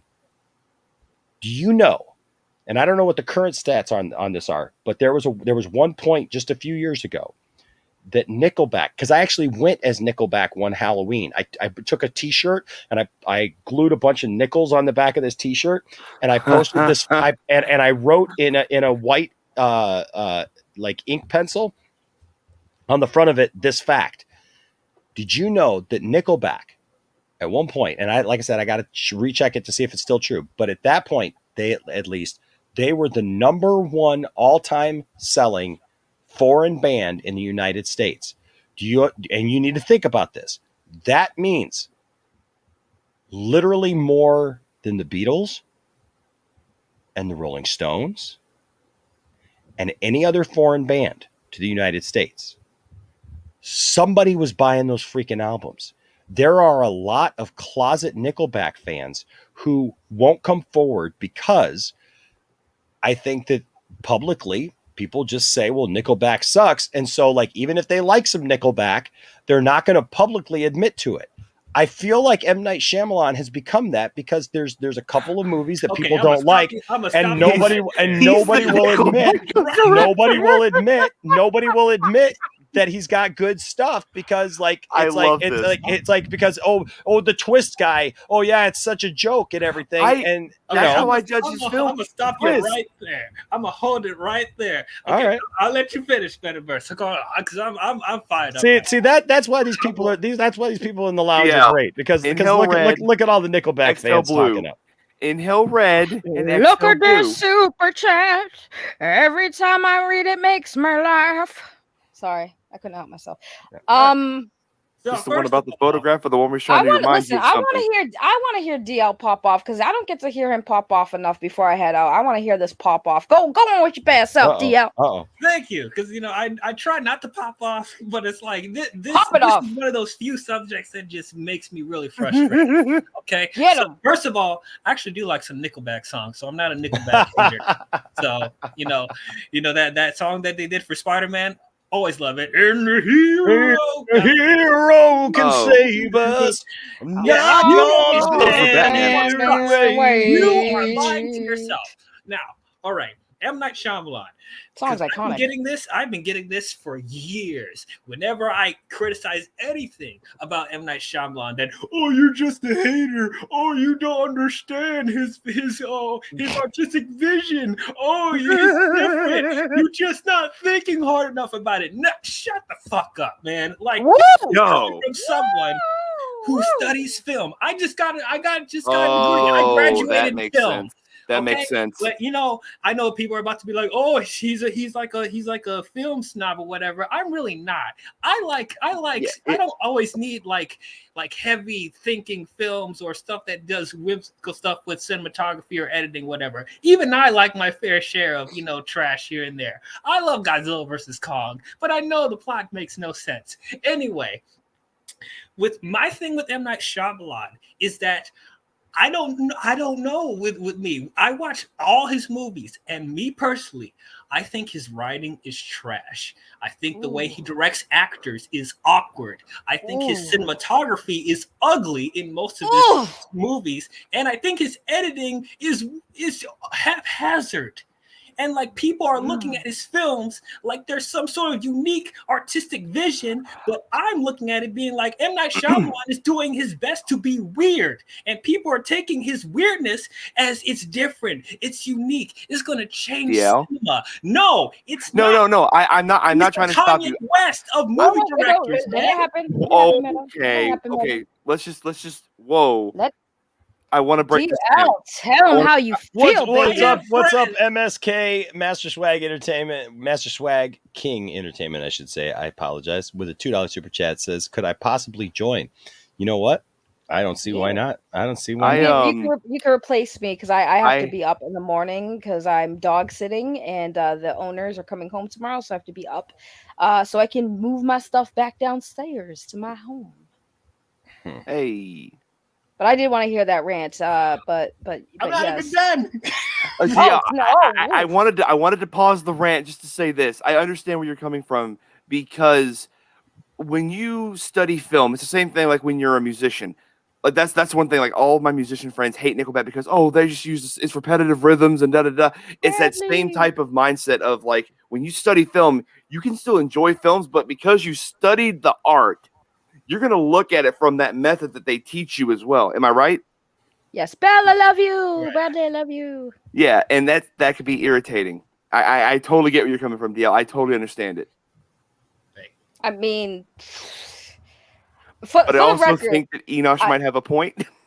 But here's my thing. As much What's as up, Bell? What's up, Bell? Bell, you got to provide a way. You got to provide me a way to be able to send you invites to the stream. Yeah. Because you left. I did want to say too before I dip. The one thing I will kind of disagree with DL on, even though I'm loving his rant, is that him being weird and past that, like. I feel like him being weird and making weird movies is part of his creativity and his art. And the whole thing is he is known as that ending twist type of person. And I feel like that is a unique trait for him because that is why he's known for it, because not a lot of directors and movie makers were doing stuff like that. That's why it's kind of like iconic for him when you see shtick. Right, it's his part of his shtick, and it's actually a good thing for movie creators to have some kind of shtick or have some kind of signature that, like for instance, Michael Bay. What do we know Michael Bay as? The guy with lots of explosions, and that's like I mean, and Megan Fox. But that's what I mean. Each director has their own unique thing that they put in everything they make that does separate them from other directors, which is why when you see nowadays, because now we have access to these directors on social media, when you see that a certain director is making a movie, you have some kind of idea of what kind of movie it's going to be. With M. Night Shyamalan, I would say to your argument though, with the kind of movies he makes, being the person who's known to have twists in every movies, now when you go to the movie, you're expecting it now. It's no longer really a surprise. It's more like just what is the twist going to be, rather than, oh my God, it's a twist. So in DL's defense with that one is that does kind of, for a moviegoer, it does take away the experience of watching an M. Night Shyamalan film, because now I know, well, where's the twist? What's the big twist at the end? You're no longer surprised, which is why I think he kind of did bow out. I don't think it's because he made some bad movies. I think that formula he's been doing has kind of wore thin, and now that he needs to kind of make more movies where it's not always about the big twist at the end, if that makes sense. Yeah, maybe. I think I think that no, I mean you got a point. You got a point. What's up, MSK? What's up, dude? How you doing? How you guys doing here? Doing good, man. Good? Doing good. Yeah, doing good. I'm getting. I love that DL just popped off though. That was hot as hell, DL. You need to be popping off more often. And again, I get where you're coming from, D. I really do, because when you study something like as an art, like you do, like it's really hard to look past all that as just, that's just, this and this. Like, it's hard to excuse that stuff. I totally get it. Right. I mean, yeah, it's like I'm not going on my way trying to hate Shyamalan, because I love film and I want to understand why people appreciate his filmmaking so much. But most of the time when I watch his movies, I'm just like, what is he doing? What is the point of this? That's the same thing I get from like Michael Bay. Different, but does it make his movie better, or is it just like or is he just doing it for novelty's sake? Any trouble? I'm here fishing, minding my own business. So look, I'm gonna need you to leave. I'm gonna need you to leave. Comparing him to the next Spielberg, I'm like, no, I can think of 10 other directors before being the next Steven Spielberg. Get out of here. Are you saying that in reference to because it was E.T. that inspired him to be a filmmaker? Yes, he let that shit get to his head, and now he did a bunch of crazy shit. To be fair,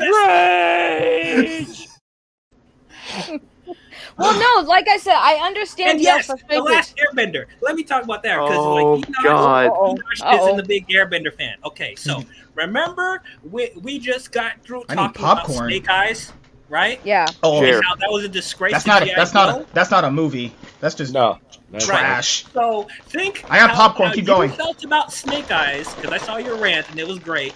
Think how you felt about Snake Eyes and how G.I. Joe is. That's what he did to the Last Airbender, except worse. Keep going. Mm-hmm. I have popcorn. If you are a fan of that show and watch that movie, you will be just as hungry pissed as now. we are. Oh yeah, I was mad. I was hella mad. I watched. our the entire generation I'm not saying that it's not. I'm just saying like I don't think that we can like judge every other movie like that the guy does based on like one movie that we don't like. Wait, Enosh, isn't let M. me Night ask- Shyamalan? Hold on. Mhm. Well, I was gonna ask Enosh a quick question, real quick. So Enosh, you said you haven't seen his movie Avatar: The Last Airbender, but would you say that without seeing the movie, do you think it's already a bad take on the movie that he can't even get the names of the characters correctly, even though it's based off of something that exists? Dang, nigga, that point run home. Because like because honestly, as somebody who hasn't watched the movie, as a movie director, would you say that's kind of like a bad thing, a bad move that he couldn't even get the character's pronunciation right? Maybe, but can I ask you something? Is it Han or Han? Bam. Wait, what? So that what he's referring to is that everyone. So in episode 4, Harrison Ford introduces himself as Han Solo, but when we get to Empire, Lando's like Han. Well, there's a difference. Okay, but then hold on. But Hey, there's a names. difference. Yeah, If but you here's the watch difference show, They too. only pronounce it one way. Right, There's but really here, no right, mistake with that. right, and here's the thing. The characters themselves who are named these, like the characters who names these belong to, are actually even saying their names incorrectly. And it's like you literally have the canon material that literally gives you the proper pronunciation of these characters' names. On, right? Or I'm sorry, not on. That's how I'm not sure. Aang, right? The name of the character is Aang. Why are you calling him? Why is he introducing himself as Ong? That's not his name. It's Aang. You have the source material. You are somebody who made this movie because you said you are a fan of the canon material. And if you are a fan, the number one thing I expect a fan to do is pronounce the characters' names right. And he didn't just mispronounce one character. Every main character, including the damn bison pet that they ride around, was improperly named. You had one job, M. Night Shyamalan. I don't know how you even butchered that. I would give you a pass on everything else I have to nitpick about that movie, but you couldn't even get the damn You got names the right, bro. races wrong. You got their abilities wrong. You got the world building wrong. You got the special effects wrong. So No, you the can't special tell. effects are pretty good. The special effects, I will give it to them. If you The special can't effects- tell, this movie was a generational flash fiend. Crap. I'm trying to say it was a scar. It left a pretty big scar on oh god. I want to know which movies did more damage though to the fan base. Was it Dragon Ball Evolution or The Last Airbender? So what you're saying is the Last Airbender was basically the cinematic equivalent of either this. There you go. What the? There goes Santa. Oh.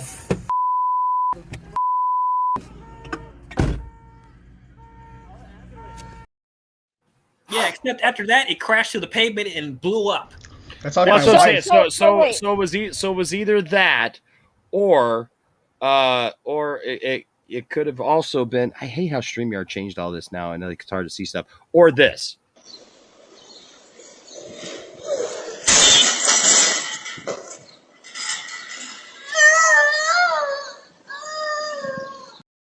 I would say that one's more accurate.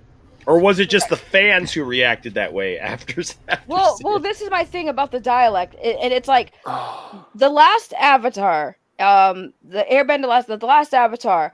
They did a lot of research and had a lot of Asian persuasion basically into this entire like project. It was heavily like based on like anime style, but it was also based on a lot of like Chinese ancient like lore, right? And the pronunciation of the characters was basically culturally appropriate. So you're disrespecting the culture that these characters represent by saying it in a different dialect. Like, no, you didn't even get the nationalities like correctly. Like it was basically based in like an Asian setting.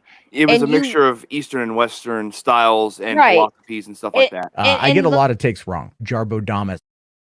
Yes. And the issue that I have, which ticks me off, is that something as simple as getting the characters' names correctly. Like, I don't know about y'all, but when you wherever you work, if you meet somebody from a different culture, like an Asian culture, are you gonna like try to like sit there and butcher their names? Nah, you're gonna like at least avoid it saying their names, or at least try to ask them how they say their names, so you're being respectful to their name. So why couldn't M. Night Shyamalan do that when he has the canon material that tells you what these characters' names are, and decide to just butcher it by saying, nah, his name's not Sokka, it's Sokka. Why? Why is it Sokka now? Why can't it just be nerds? You shut your face, because this is important. This is real life for nerds. You don't understand. I feel like she's I'm just sitting here still eating popcorn. The place for nerds. The biggest insult is that he's not sharing that popcorn. That's also a big insult. I'm very It's mad. like a lot of different tentacles and like massive stomach. Right. Once you mentioned Dragon Ball Z Evolution, I wanted to throw myself off a bridge. Yeah, like let's not. I wanted to ask which one did more damage to our generation. Dragon Ball Evolution. Why is Goku in high school? Over the last Airbender?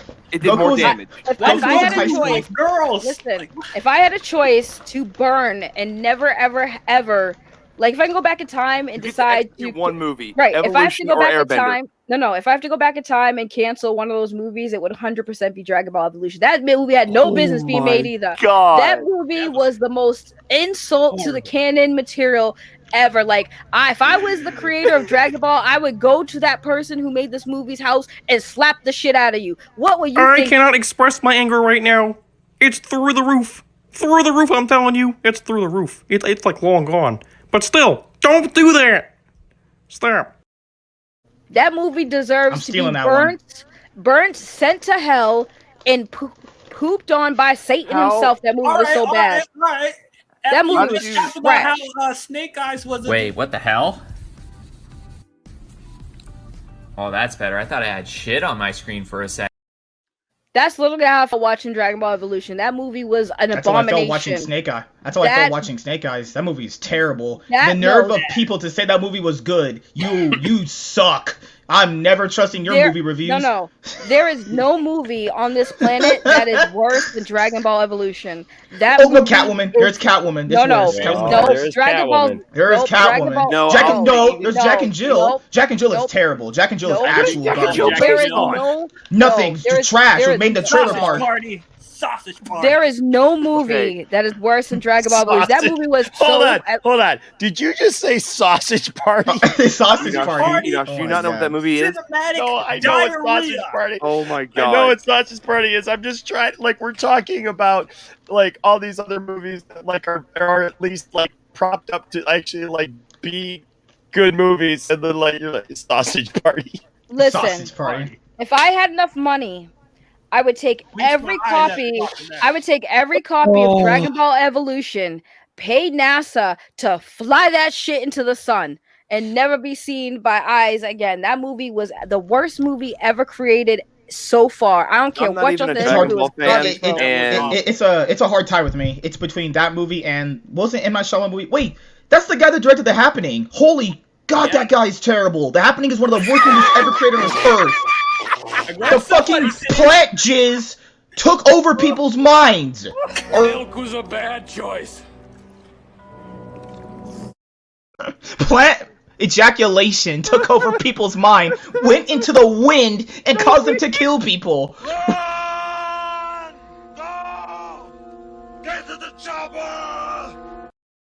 Movie is terrible. He's a great director. People think he's a great director. Go watch The Happening and tell me if he's a great director. Yeah. You sure won't feel the same. Listen, I would rather watch Two Girls, One Cup than watch Dragon Ball Evolution. I already watched that enough. I would rather watched it like 1,000 watch. times. I would rather watch Matt Jarbo in the shower than I would want to watch Dragon Ball Evolution. Okay. I'd rather watch Dragon Ball that Evolution clip was terrible. again. That was I'd terrible. rather watch that clip again than watch Dragon Ball Evolution. Oh my god. Well, Matt Jarbo took my wife, so I Enoch won't be pulls a having one. Shyamalan himself and it puts on Dragon Ball Evolution. Oh my god. What? No, because like, what was worse? Transformers. What's that last one? Last Night. That movie was terrible. Last Night. A horse did a backflip in that movie. There's nothing worse than that. I don't would know. rather I wanna would see rather that. be locked up in a dungeon listening to a diarrhea fart on loop than watch Dragon Ball Evolution.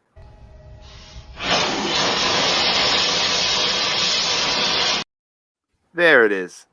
There's the clip that I was. I hate that movie with a freaking passion. So, like y'all have Saggy, no I want to idea. ask then. I want to ask then. I cannot talk today. Hello. When the time comes for me to do a review of that, can I ask I you want to to be join? on it. I want to be on it. There's better things you can do than review that movie. Like actually going So outside. here's the thing. I have never seen one thing ever of Dragon Ball. Not a one. That should not be your first impression. I no, it's not gonna be my first impression, but I know the characters, I know the lore, I know that I know the BS argument with him versus Superman. Good night, Caleb. But Night, Caleb. Night. But here it is. Oh. There it is. Good night, Caleb. Good night, Caleb. We love you, But yeah, Caleb. I intend to go through everything Dragon Ball at some point, and I'm gonna want people on for that review because that's gonna be a fun time. I think I'm gonna laugh more than anything. I will be on it. Disgusting. I wanna That ask, movie though- is disgusting, bro. I want to ask how DL, Shaggy though. felt about DBZ Evolution is how I felt actually going to my movie theater and giving money to Snake Eyes.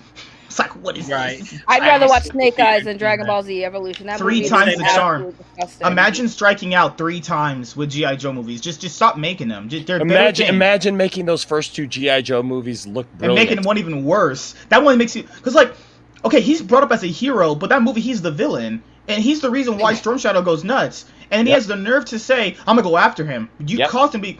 That's like if I beat my wife, and the cops come, and then they take me. Bro. What? What? For the love of God, do not clip that. Okay, yeah.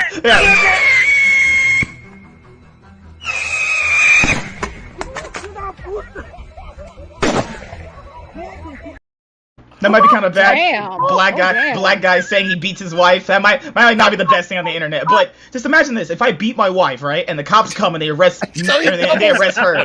He doubles down. He's like, that may not be the best thing to say, No. but hey, just imagine it. Now. Just imagine. I'm gonna give you a good 2 minutes to think of a better analogy. Okay, a better example. That's like going to the store for ice cream, And beating and your then wife. you come back. Yogurt. After you did that, and then you bring home a cat. You're not like, it wouldn't make any sense, right? Are you gonna He beat a literally cat? caused. Oh, okay, we're gonna get canceled. Holy shit! I can still call Enosh out for eating the meat. And he'd look at, well, you ate the meat too. Okay, but that still doesn't negate the fact you also ate the freaking meat. That's true. We ate the meat together. Dana. Killed me. I don't even remember that. I remember that clip. That little. Jeopardy answers of all time, part 21. A song by Coolio from Dangerous Minds goes back in time to become a 1667 John Milton classic. Nick. What is Gangster's Paradise Lost? Yes. Our judges have reevaluated one of your responses a few moments ago, Nick. You said gangsters instead of gangstas on that song by Coolio. So we take 3,200 away from you, so you are now in second place. Lisa, you have the lead, as you can see. I'd have walked You off. know that man was bent, like so bent when he was like, so the ER isn't okay, but the A is okay. We're not having that conversation tonight. Oh, I love What is Yu-Gi-Oh! Bridge. gangsta? It's just funny. So I'm just I know we got all off on M. Night Shyamalan. Oh, I was supposed to leave. We got all I should do we that all, now before we you all guys got get to off that on one. M. Night Shyamalan here. Yeah, I but should probably go just- before you get to the next topic. I love you guys. Enosh, obviously, thank you so much for having me. I love y'all. Thank you, panel. Thank you, chat. I love y'all. I just want to say before we go on to 6. Okay. I didn't mean to interrupt you. I'm sorry. I just. No, you're good. You're good. Okay. Okay. Love you We guys. love you, Saggy. All right. Bye, Saggy. Bye, Saggy. All right. So no, this was supposed to be the funny thing was this one was supposed to be a short one before we got to the last topic, but But here we go. Sorry about that. Warner Brothers strikes a deal with AMC for a 45-day exclusive theatrical window deal for 2022. It says, we're especially pleased Warner Brothers has decided to move away from day and date. AMC chief Adam Aron said the pact was sealed several months ago. In a new deal with mega cinema chain AMC Theaters, Warner Brothers has agreed to return to an exclusive 45-day theatrical window in 2022. AMC CEO Adam Aron unveiled the pact Monday during an earnings call. We're especially pleased Warner Brothers has decided to move away from day and date, and says we are in active dialogue with every major studio. Warner Media enraged cinema operators when deciding to open its 2021 slate simultaneously on HBO Max and in theaters. The company has since said that the move was in response to the ongoing pandemic and not permanent. Insiders said that the AMC arrangement was agreed to in March. The audacious Aron said it was no secret that AMC was not at all happy when Warner Media made its move after launching HBO Max. An exclusive window is an important way to build big and successful franchises. Before the COVID-19 pandemic struck, the traditional theater window was as long as 90 days. Studios had tried for years to collapse that period, but faced boycotts if doing so. Analysts who track movie tickets sales say such a simultaneous home release hurts a film's prospects at the metro. I can talk tonight. I swear to God, it's not just my voice. You're getting it from me. At the multiplex, as well as because I'm anticipating my voice giving out is the thing, and it's like so I'm getting ahead of myself. And it says, as well as encouraging piracy. Over the weekend, Warner Brothers and DC's The Suicide Squad opened to a troubled 27.6 million as consumer confidence drops because of the Delta variant and a surge in COVID-19 cases. Ooh, it's thundering outside. Throughout the pandemic, Disney has likewise made some of its event picks available day and date on Disney Plus and in cinemas, including their 2021 summer tentpole Jungle Cruise. Often such titles cost an extra $30 for Disney Plus customers to watch. HBO Max titles are free for its subscribers. During the earnings call, Aron also revealed that the circuit will take over additional locations that were previously part of Pacific Theatres' ArcLight chain. AMC has already signed deals to manage the leases for the cinemas at the Grove in Los Angeles and the Americana at Brand in Glendale. Both were Pacific locations. Aron didn't provide any further detail as to the specific locations it is looking at in Los Angeles. The ArcLight chain included the famed ArcLight in Hollywood, home of the Cinerama Dome. AMC Entertainment posted a smaller second quarter loss and a rebound in revenue as it recovers from the COVID-19 crisis. After the closing bell, the parent of AMC Theaters recorded a loss of 71 cents per share, which beat a consensus Wall Street estimate of 91 cents. Boy, isn't that great? But, you only lost 71 cents instead of 91 cents. Anyways, the point being is that we're going to see movies stay in theaters a little bit longer. We're not going to see this day and date release strategy. What do you guys think of that? Well, originally the plan was a few years ago before COVID. It was they're in the theaters for 90 days, right? That's the usual 90 days. Then they go to their Blu-ray 4K releases or whatever, right? And then the streaming service gets them. But the big companies now want to obviously put their movies on streaming, so that means that they want to try and get them out of theaters as possible. They want to just make money quick, get them out of the theaters, then get money quick by putting their content on their own subscription service easier. Because when I was looking up the streaming numbers last night, the top 4 is still like Netflix, Disney Plus, Amazon Prime is actually a top 1 itself. Yeah. And a Peacock, Paramount is like 6. Paramount's like about to take Peacock at some point, but that's pretty much it for the movie theater thing. They basically just want to get the movies in quick, Warner Brothers does, and then make money off of them, and then put them on HBO Max. So if you don't want to go to the theaters, you can just pay for HBO Max and you'll have the movie there, because because even with Disney, I know a lot of people give Disney flack, and they deserve it sometimes too.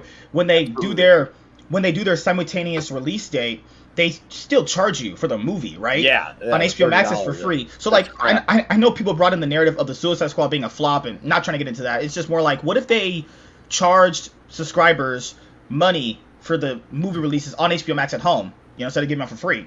Like maybe $10, $15. And I think potentially the deal might not have happened because they realized you know, Love they Siri. probably just messed up, you know, when making the deal personally, because Disney gets to make a good amount of money. People even paid a good amount of money for Jungle Cruise and Black Widow and those other movies too, even though they didn't think they were going to be. Yeah, now see, I won't do that. I won't do that Yeah, because no. I'm not going to pay $30 to watch it at home. And once I pay my subscription. So if you think I'm going to pay, if you're Disney and you think I'm going to pay $30 to watch anything on your service, nope, ain't going to do it. I'll go to the theater.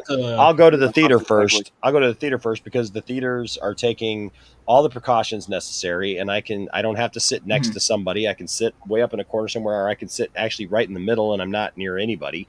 So from where I like to sit, so there's assigned Unless there's seating. like a group of people that'll like share the price, whatever, and it's a movie that you don't want to see in theaters, like that's why I did the live action Mulan because we didn't want to see it in theaters. So it's like, To me though, like if it's gonna be $30 anyways, like you know what I mean? Like I'm gonna go spend. I'd rather just go to the theater. Yeah, like $30 could get me a ticket and popcorn and icy.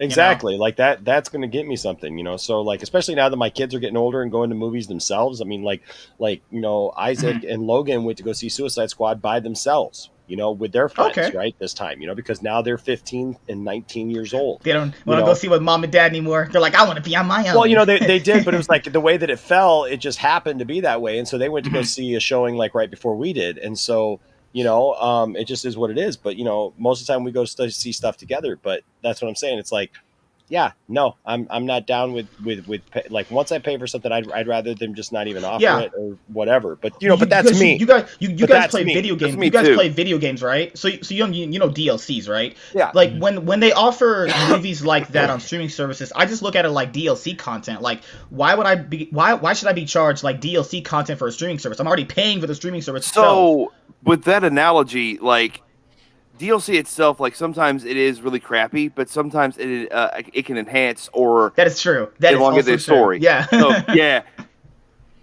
Big gaming head right here. Yeah, ain't gonna get away with that one. But well, a couple of things here, like Dad Dude Vince says, straight to video isn't great for movies that cost millions of dollars to make. Absolutely. That's because true. you're never gonna recoup that. I mean, Suicide Squad costs $180 million to make, plus about $100 million worth of advertising. And it makes 27 million. Yeah, I'm sorry, that's not going to work, right? That's just not going to work. And I agree with Azteca. Like, look, I get that these aren't the prices everywhere in the world, but you know what? These are the prices right around the corner for me at my Cinemark. That's right here. I can go see a matinee for $5. So why would I pay? They only charge like $7 for So like, why would I pay $30 for it on Disney Plus just to watch it at home? You know what I mean? It's more like I guess if you're watch scared, this new movie. It's like if you want to watch the new movie, right? Max You'll pay the extra $30 to see it. Well, that's the thing, right? Max came along more with pro-consumer, though. With Black Widow, like what I said with Black Widow was, well, I wanted to see Black Widow.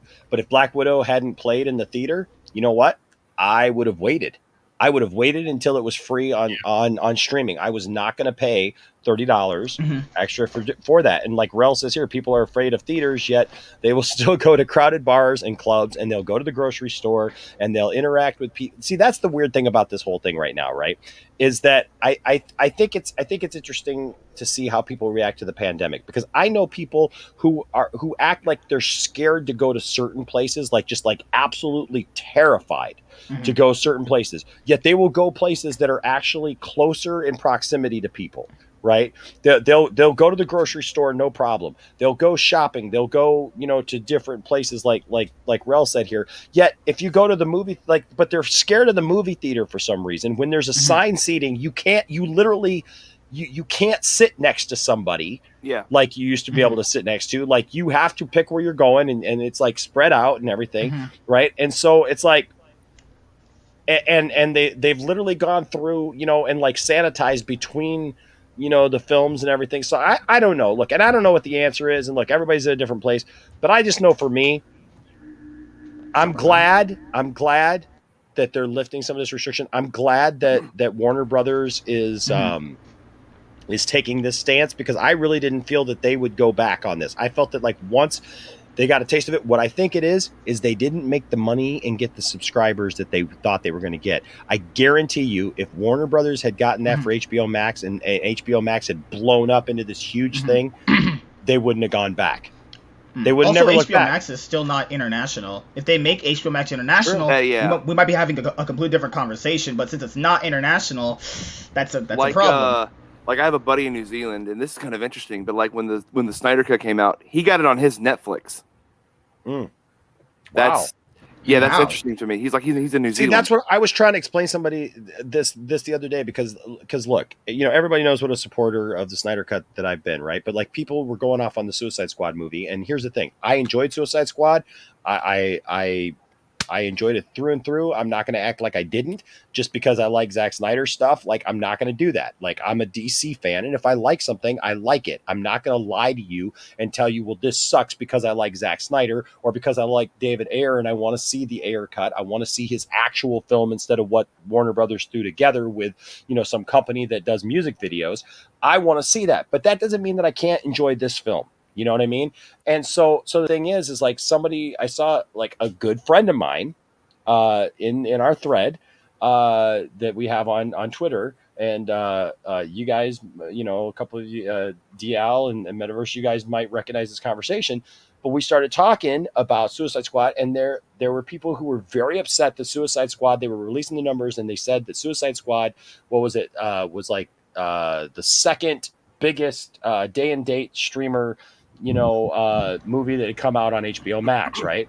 Mm-hmm. And a good friend of mine complained about that and said, well, what about Zack Snyder's Justice League? What about Zack Snyder's Justice League? And here's the thing. Zack Snyder's Justice League didn't just come out on HBO Max, right? So it's very possible that the HBO Max numbers weren't huge because people internationally all watched it. So there were some people who watched it on HBO, but there were people who watched it on many different services, like all over the world, right? Plus, there were some people who pirated the movie, because maybe they couldn't get it where they were, and then some people are just they just pirated it. Let's be honest, right? They just pirated the movie because they weren't going to get to see it. Remember, it got leaked early too. It got leaked early. There was like all these things, right? There was all these things with it, and like I get it. Am I frustrated too that HBO Max hasn't released the numbers? Yes, but here's something also: is that Zack Snyder's Justice League was not a movie in theaters and on HBO Max at the same time, right? So like, why would I get all upset because Suicide Squad is being touted as one of these top movies right behind Godzilla, or what was it right behind Mortal Kombat? I think it was right behind Mortal Kombat. Mortal Kombat's still like the number one day and date streamer. Mortal Kombat's number one. Suicide Squad, and then it's like GVK. And then Godzilla versus Kong. So it's like, I'm not gonna why would I take personal offense about that because I'm a supporter of Zack Snyder's Justice League? You got to look at things for what they are, right? And so the thing is like Suicide Squad came out on HBO Max and they released the numbers for the US with that. But there were many different places and many different people saw Zack Snyder's Justice League on different, in different avenues. So at the end of the day, it's like, I don't know. I'm glad that they're getting away from this because as cool as it is to be able to have gone and seen Suicide Squad at the theater and then come home and the second time I saw it to see it at home, right? I guess that's cool, right? When I went and saw Wonder Woman 84, I was very thankful for that because I saw Wonder Woman 84 in the theater. I was bound and determined I was going to see that movie in the theater first before I watched it at home, no matter what. And I did that. But I saw it once in the theater and that was it. Here's the thing. That kills repeat viewings, right? Because every other DC film that's come out, I saw it in the theater, and then guess what? I had to go back to the theater to see it again. And then if I wanted to see it, I had to see it 2 or 3 times, right? If I wanted to see that film. If it's just there on my TV, why would I spend more money to go see it again? The rewatchability of films, most movies that make a lot of money are based in repeat viewings. Yeah. So it's a scenario like this. So if I wanted to take I don't have a girlfriend right now. I did before, but what if I took my girlfriend out to see a Suicide Squad, right? But what if I watched the movie on HBO Max before I took her to go see it, right? There's no incentive for me to go watch in a theater. I just already watched it. I'm just saying that kills repeat viewings though. That's one of the biggest reasons why I think it did make a lot of money. All of the other bunch of baggage that it had going in there too. Sure. Yeah. Well, there's a lot of reasons why. And Polo Quan, look, I go here with you to a certain point. I do know that there is a segment, unfortunately, of our fandom that it feels like they've lost their mind. Like it really feels like they've gone off on this deep. I almost feel like Padme in Revenge of the Sith, right? Like when she's like telling Anakin, like, you're going places that I just can't go with you. Like you're going down a path I can't follow. Yeah, exactly. Like I want to be a realist, like with my fandoms and stuff like that. And like, there's literally people threatening people, and like I've been threatened. You know what I mean? That's how I know it's actually happening and that it's true. Is that like I've been threatened and I've been like harassed and just ridiculous things because I simply wanted to give Suicide Squad a chance, you know? And the thing is, you know what? I've decided I'm going to watch movies based on what they are. You know, I've been a supporter of Ray Fisher and, you know, and that situation. But like Ray said on this channel, and I still think that it's true, even if Ray has now said that like he's not going to see the Flash movie, Ray said right here on this channel that he had to compartmentalize the fact that he has friends in this film. There's people who worked on this film that are not Walter Hamada and not Toby Emmerich and these others. And so, I mean, it's going to be an interesting thing. Like if we're going to take a moral stance on every film that ever comes out, because I don't think you're ever going to go see another film. If everybody, you know what I mean? Because like I don't know a film where, like, we're talking about Hollywood here, and there's a bunch of weird people in Hollywood. So you know what I mean? So for me, I mean, I love the Suicide Squad. I thought it was really good. Yeah. That was great. Like it's what a lot of people do. It's not perfect. Like I think I gave it. I know critics were calling it like better than The Dark Knight or so. I gave it like an A. I think it's pretty good. I love the movie. I thought it was great. You know. I gave it an 8 out of 10. I wouldn't say it's better than The Dark Knight. I don't. Yeah, people are saying it's like better than the. Yeah. Yeah, people are saying. I've heard people saying like, you know, like, oh, this is the tone all DC movies need to be. No, because that's what's ruining Marvel. No. Yeah, no, and no. And like, you know what? And I'll be honest with you. I mean, like, it's got some comedy in it, but I don't even see Suicide Squad as being a Marvel movie. I don't know another Marvel movie. It's a James Gunn film. Well, I mean, I know it's a James Gunn film, but I don't know any Marvel movies that have that kind of gore. And have full frontal male nudity. For me, that's what brain dead casuals usually say. Because a brain dead casual thinks of things like this: 1 + 1 = 3. So brain dead casual sees trailers, movie directed by James Gunn. So I think, well, this is so Suicide Squad is going to be like Guardians of the Galaxy. I don't know what Marvel film shows mutilated people, body parts thrown on the ground. Mutilated. So the reason I say that is not so much for the mutilation and all the rated R stuff that's in it, but more or less like his directing style and how he writes characters. That's what I mean. Okay. Because it's not generic, but it is to me.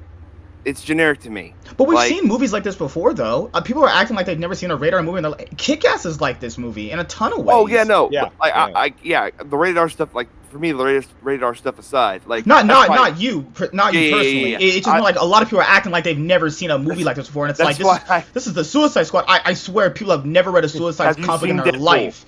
Have you seen Deadpool 2? Yeah. Have you seen Blade? Remember he got ripped he got ripped apart in Deadpool?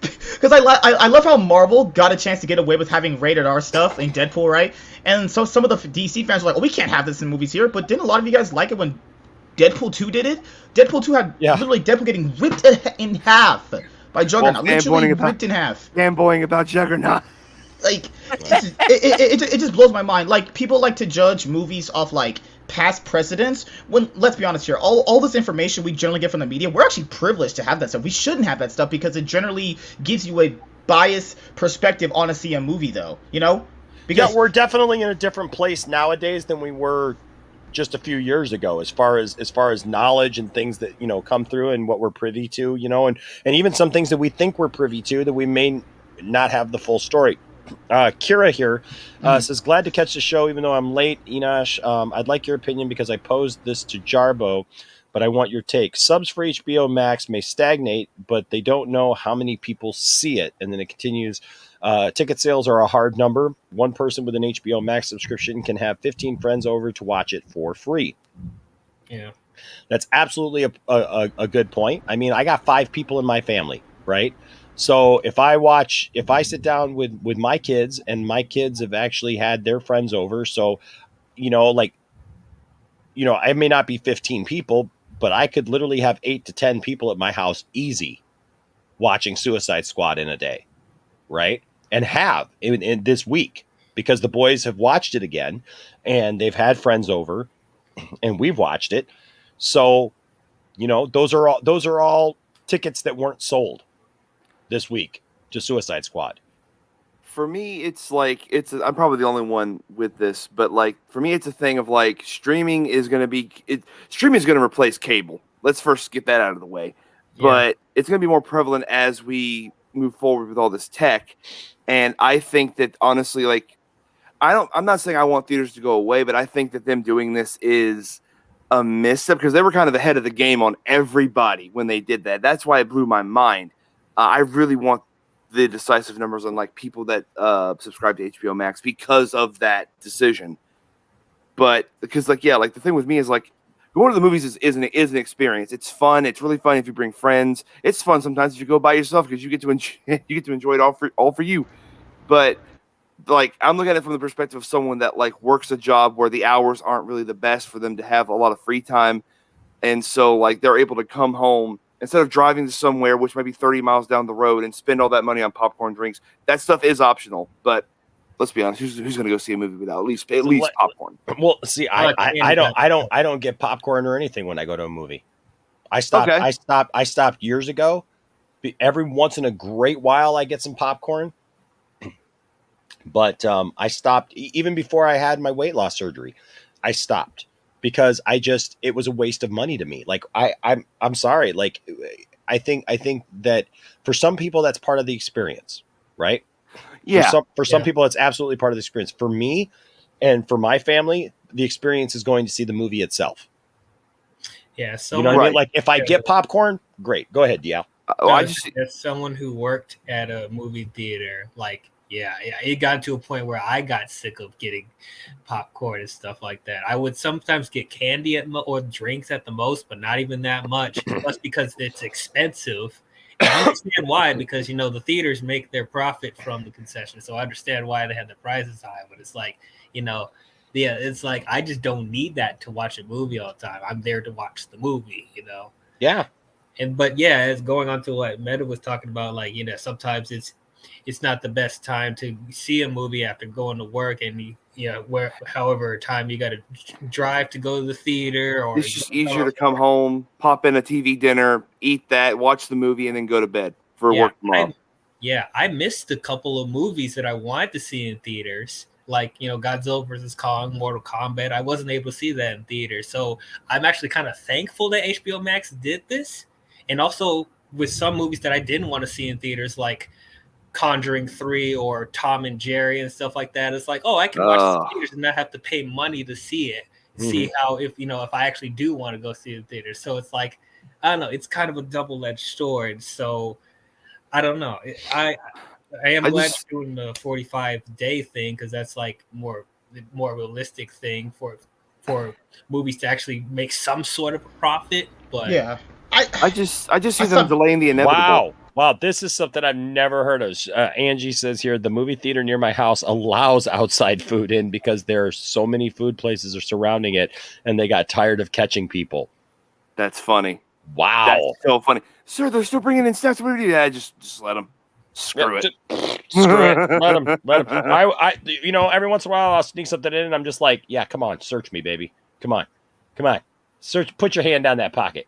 Let's see what you find. No. My mom would do that. She'd put like she always has those big pocketbooks, and she would stuff it with just like drinks and candy. And I'm like, Mom, you're not supposed to do this. She's like, hush, this saves money. And I'm like, now I get it. But I'm like, you're not supposed to do this. Yeah. No, I mean, at most my boys would like, bring some candy with them, or something like that. They just wanted, but like, we're not like, sneaking large amounts of anything in, but I think I'll buy at like most- one at- thing to support generally, like an icy. I don't think that's anything bad. There You you know? go. Yeah. You know? I mean, you do what you got to do. But I always okay. try to just support the local theater. You know, at least it keeps I them just around. think, this is delaying the inevitable that theaters are going to become niche over time, and this just delays the inevitable. Oh boy. So Marvel. this is my last This is story, nothing- and then I'm done for the night because I gotta get up in the morning, and we're at almost 3 hours. But this is something that kind of hit home, especially because of just having interviewed Dan Jurgens yesterday, one of my favorite writer. Well, he is my favorite writer, my all-time favorite writer for DC, and he created Doomsday. He created Booster Gold. He wrote the Death and Return of Superman storyline. Great guy. But when I read this story, all I could do was think of him, and I felt like it was too fresh. Like I didn't get a chance to actually ask him this question. I wanted to. Maybe I'll ask him when he comes back. Part 2.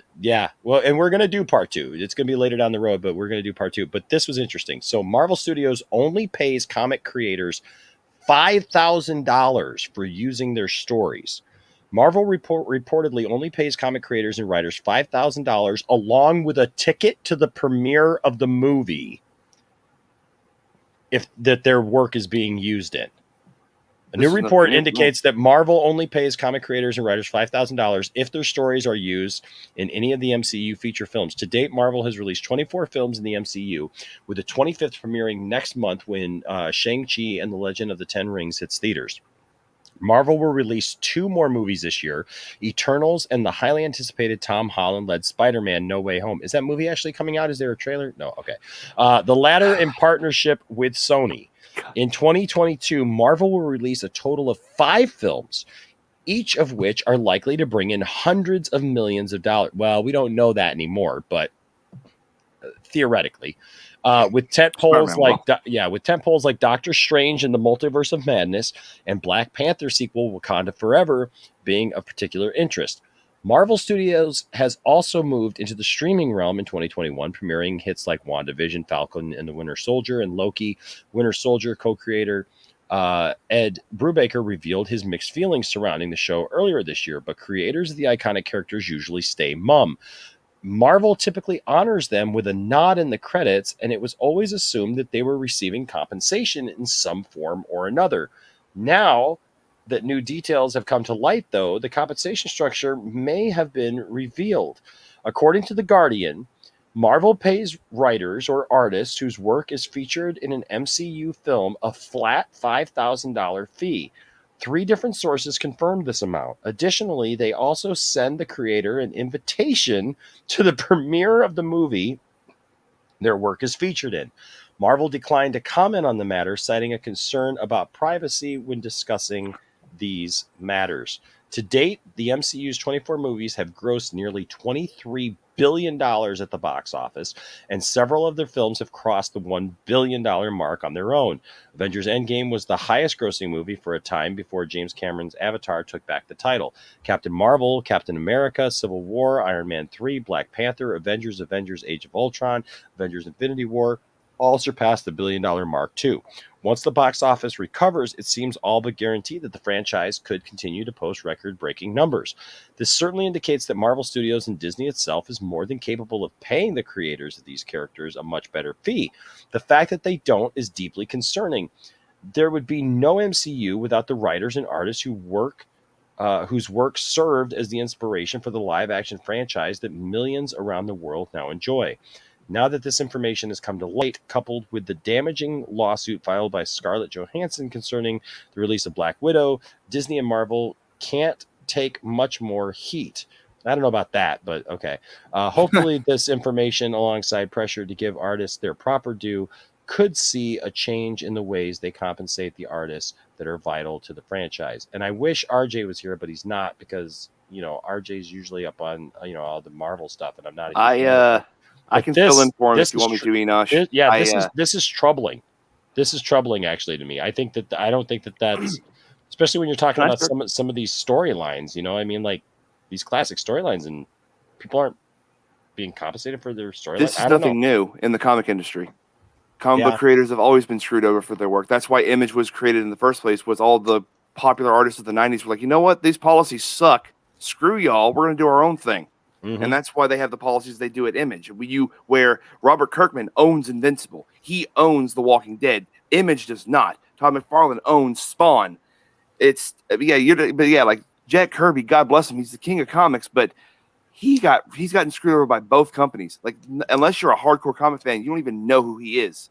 He's not receiving. I know his family's not receiving compensation for Black Panther or any of the characters he created. Steve Ditko's not receiving any compensation for Spider-Man. This is nothing. Well, look at the co-creator of Batman. What's his name? Bill Finger. Bill Finger. Yeah. Like for years he got boxed out of anything Batman related at all, and Bob Kane absolutely flat out denied that Bill Finger had anything to do with it. Look at Jane's egotistical. He was an egotistical Jack. Well, yeah, but I mean, look at the creators of Superman, Siegel and Schuster. They were boxed out of anything Superman related for most of their lives. It took an act of Congress basically to get them, to be credited in the film, the Christopher Reeve film. Yeah, and so, of course, there's all the reports of Stan Lee. I know he's passed, but there's all the reports of him, sidelining the actual people's contributions to stuff.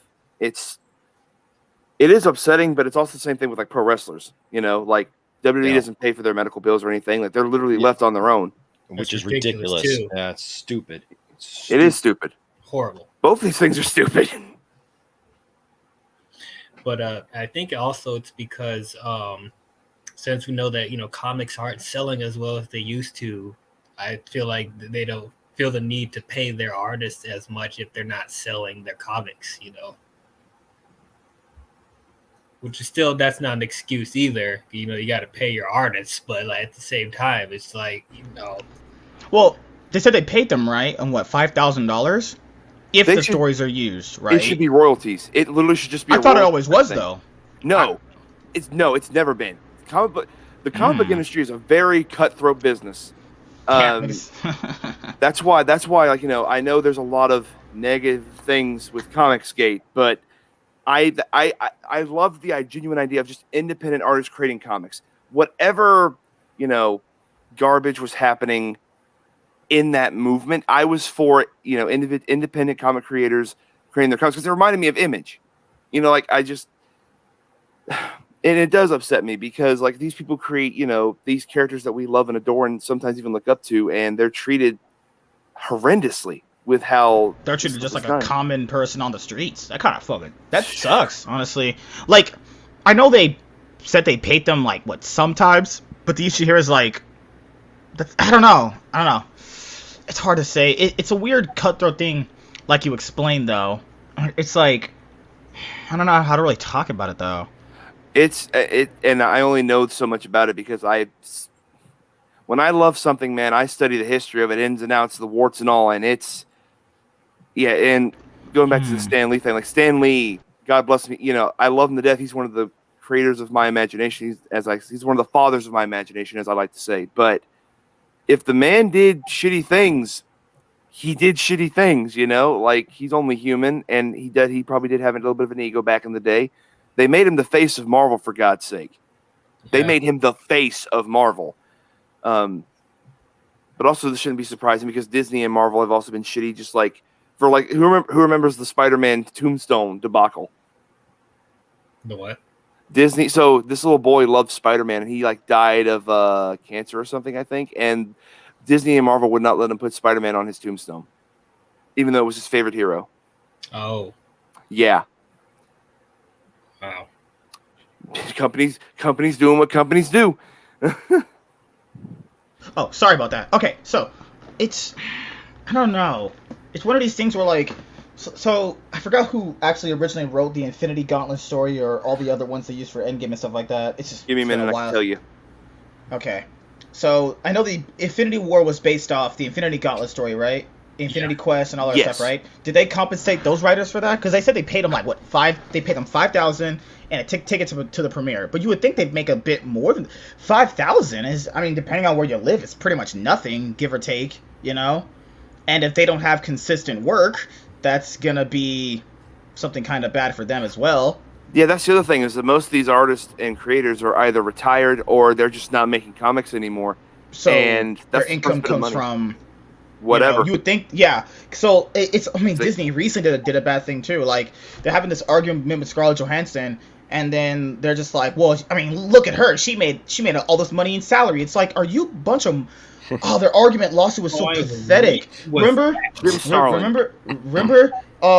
They were having this thing where it was reported she was gonna sue them, right? And then they were like, well, I mean, she's being very inconsiderate because of the COVID-19 pandemic. I'm like, whoa. That's like me telling Enosh, hey, kid, can you do some work for me? He does the work and he tries to get his paycheck and you're gonna give me my money? 9/11. What? Right. What? Give her money? What? You fucking... Sorry, he was like cussing you. Mickey Mouse lovers at Disney. 9/11? Sorry, Al-Qaeda attacked us, so you can't get your money. Yeah, you can't. That's like we're not gonna be able to pay you that now. And then they blasted her salary on social media. It's like that has nothing to do with what she was talking about. What is her making in her job has to do with you screwing her over in her contract? Are you out of your mind? What? People actually rationalizing and going on Disney's side. Oh, she's just salty. You are actually stupid if you think Disney's in the right here. Well, it's actually mind blowing. But that's people right there who, like, they will never say or admit that Disney did something wrong. Yeah, dude, you know what I mean? I love the MCU, but people always act like it's happy-go-lucky. They probably have contracts where if you speak, you're gonna get sued. That's probably what it is. I know they had to add multiple NDAs to Tom Holland's contract. Like, people gotta factor in. She's worked with the MCU for like since 2010, right? So for people to go 2009, 2010 probably, because you start filming a year in advance, right? So yeah, 2010. I'm thinking when Iron Man 2 came out. Yeah, so she's probably had like a bunch of time, here with Disney and Marvel and loving it. All of a sudden she's coming out because she's genuinely felt like she was wronged, and for them to come out and say, oh, her lawsuit is like just pretty much nonsense. Oh, it's not gonna hold up in court. You're crazy. Well, Feige's reportedly pissed. You're lucky she didn't put you on blast while promoting the movie. Because Disney's full of crap. They didn't put Free Guy on Disney Plus. The thing here is like they just potentially didn't believe Black Widow was gonna make a lot of money. By the way, everybody, please go watch Free Guy. I haven't seen it yet, but you know what? For God's sakes, we finally get like an original video game movie, or just an original idea movie that's not based off another property, that's not based off an existing IP. That like we are always talking about this, like how we would love to see, something new. This looks like something fresh. Ever since I saw the first trailer for this, I was like, this looks funny. I'm so glad that it's finally coming out. So like whatever did you guys watch The Green Knight? I just watched The Green Knight last night, actually. I haven't. Is that good? It's one of those. Are you into like medieval fantasy, Game of Thrones type stuff? I can be. I think you'll like it. I'm not traditionally into that stuff, but I can see why a lot of people like the movie. To me, it was good, but it's boring. It could bore you to death. A24 make that? I will say that I will say there's some of that stuff that I really like, and then there's some of that stuff that I just go, it's not. I'm just not a medieval fantasy person unless it's like Lord of the Rings traditionally, But even they made the Hobbit movies, and then I sadly watched those myself. Did you guys see Jungle Book? No, not Jungle Book. Jungle Cruise. I have not seen Jungle Cruise. Did a review. I like Jungle Cruise with my girlfriend. Go watch it. I like Jungle Cruise. It was surprisingly good. I have no interest in that. I'm sorry. Now, my wife is like, she's got the nostalgia for the ride and for that whole thing. I mean, like, I literally had to buy her the little pop, the little Funko thing with Mickey and the Jungle Cruise ride and stuff. Like, I found it for her and I bought it for her. So DL, what did you think of Jungle Cruise? I mean, you don't have to give it away too much because go watch his review. But I mean. Yeah, with my girlfriend. But I thought it was pretty good. I also have memories of going to the park and being on that ride. This was the last thing I thought they would make into a movie, but I personally like them making Disney park stuff into movies because I think that's a creative idea, opposed to all the remakes we keep getting over and over again. But I thought it was a fun time. I enjoyed it. The Rock and Emily Blunt were really good in it. Had some really cool set pieces here and there. Villain was entertainingly over the top. The only thing I didn't really like was like there was some supernatural stuff that felt very similar to Pirates of the Caribbean that didn't need to be in the movie. They were trying their hardest to make it feel like a big swashbuckling adventure like Pirates of the Caribbean. And it's like you didn't need all that. Like it's some like cursed people and stuff like that. And like, But other than that, I thought it was a fun time. It's not to me like the best Disney park movie is Curse of the Black. I don't think it's like on that level, but I think it's like a good second best Disney park movie.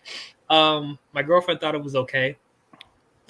She thought it was pretty over the top, but she had fun with it for the most part.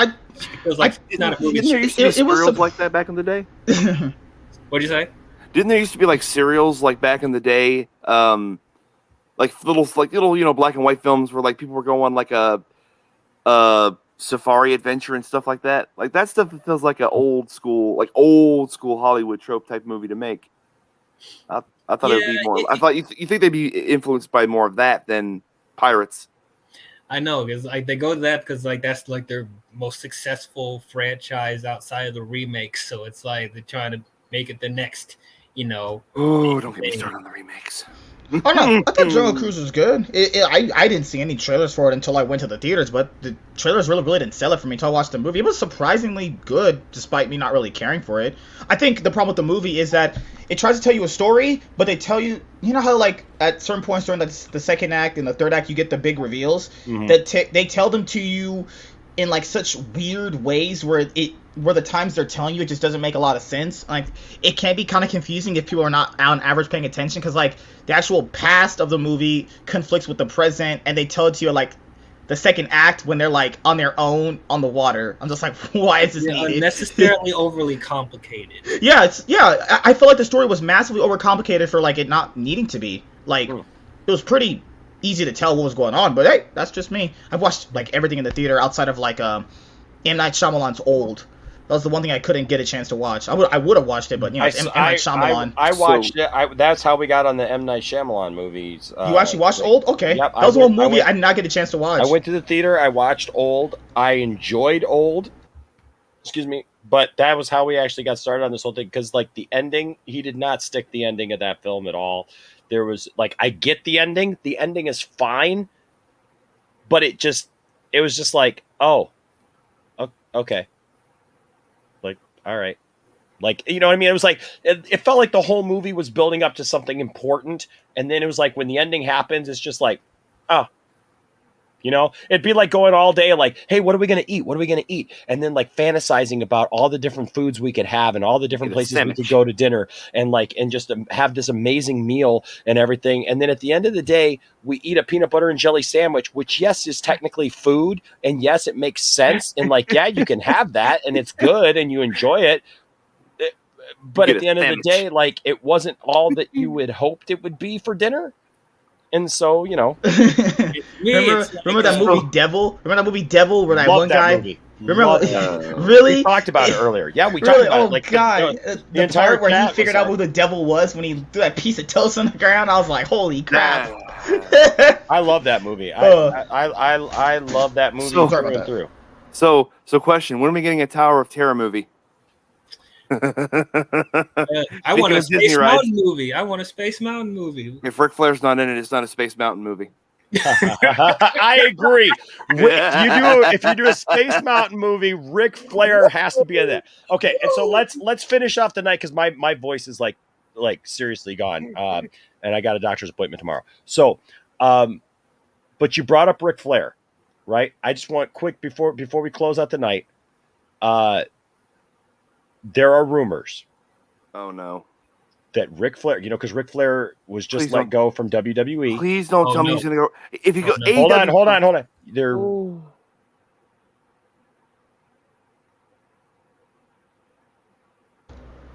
Wait, who froze?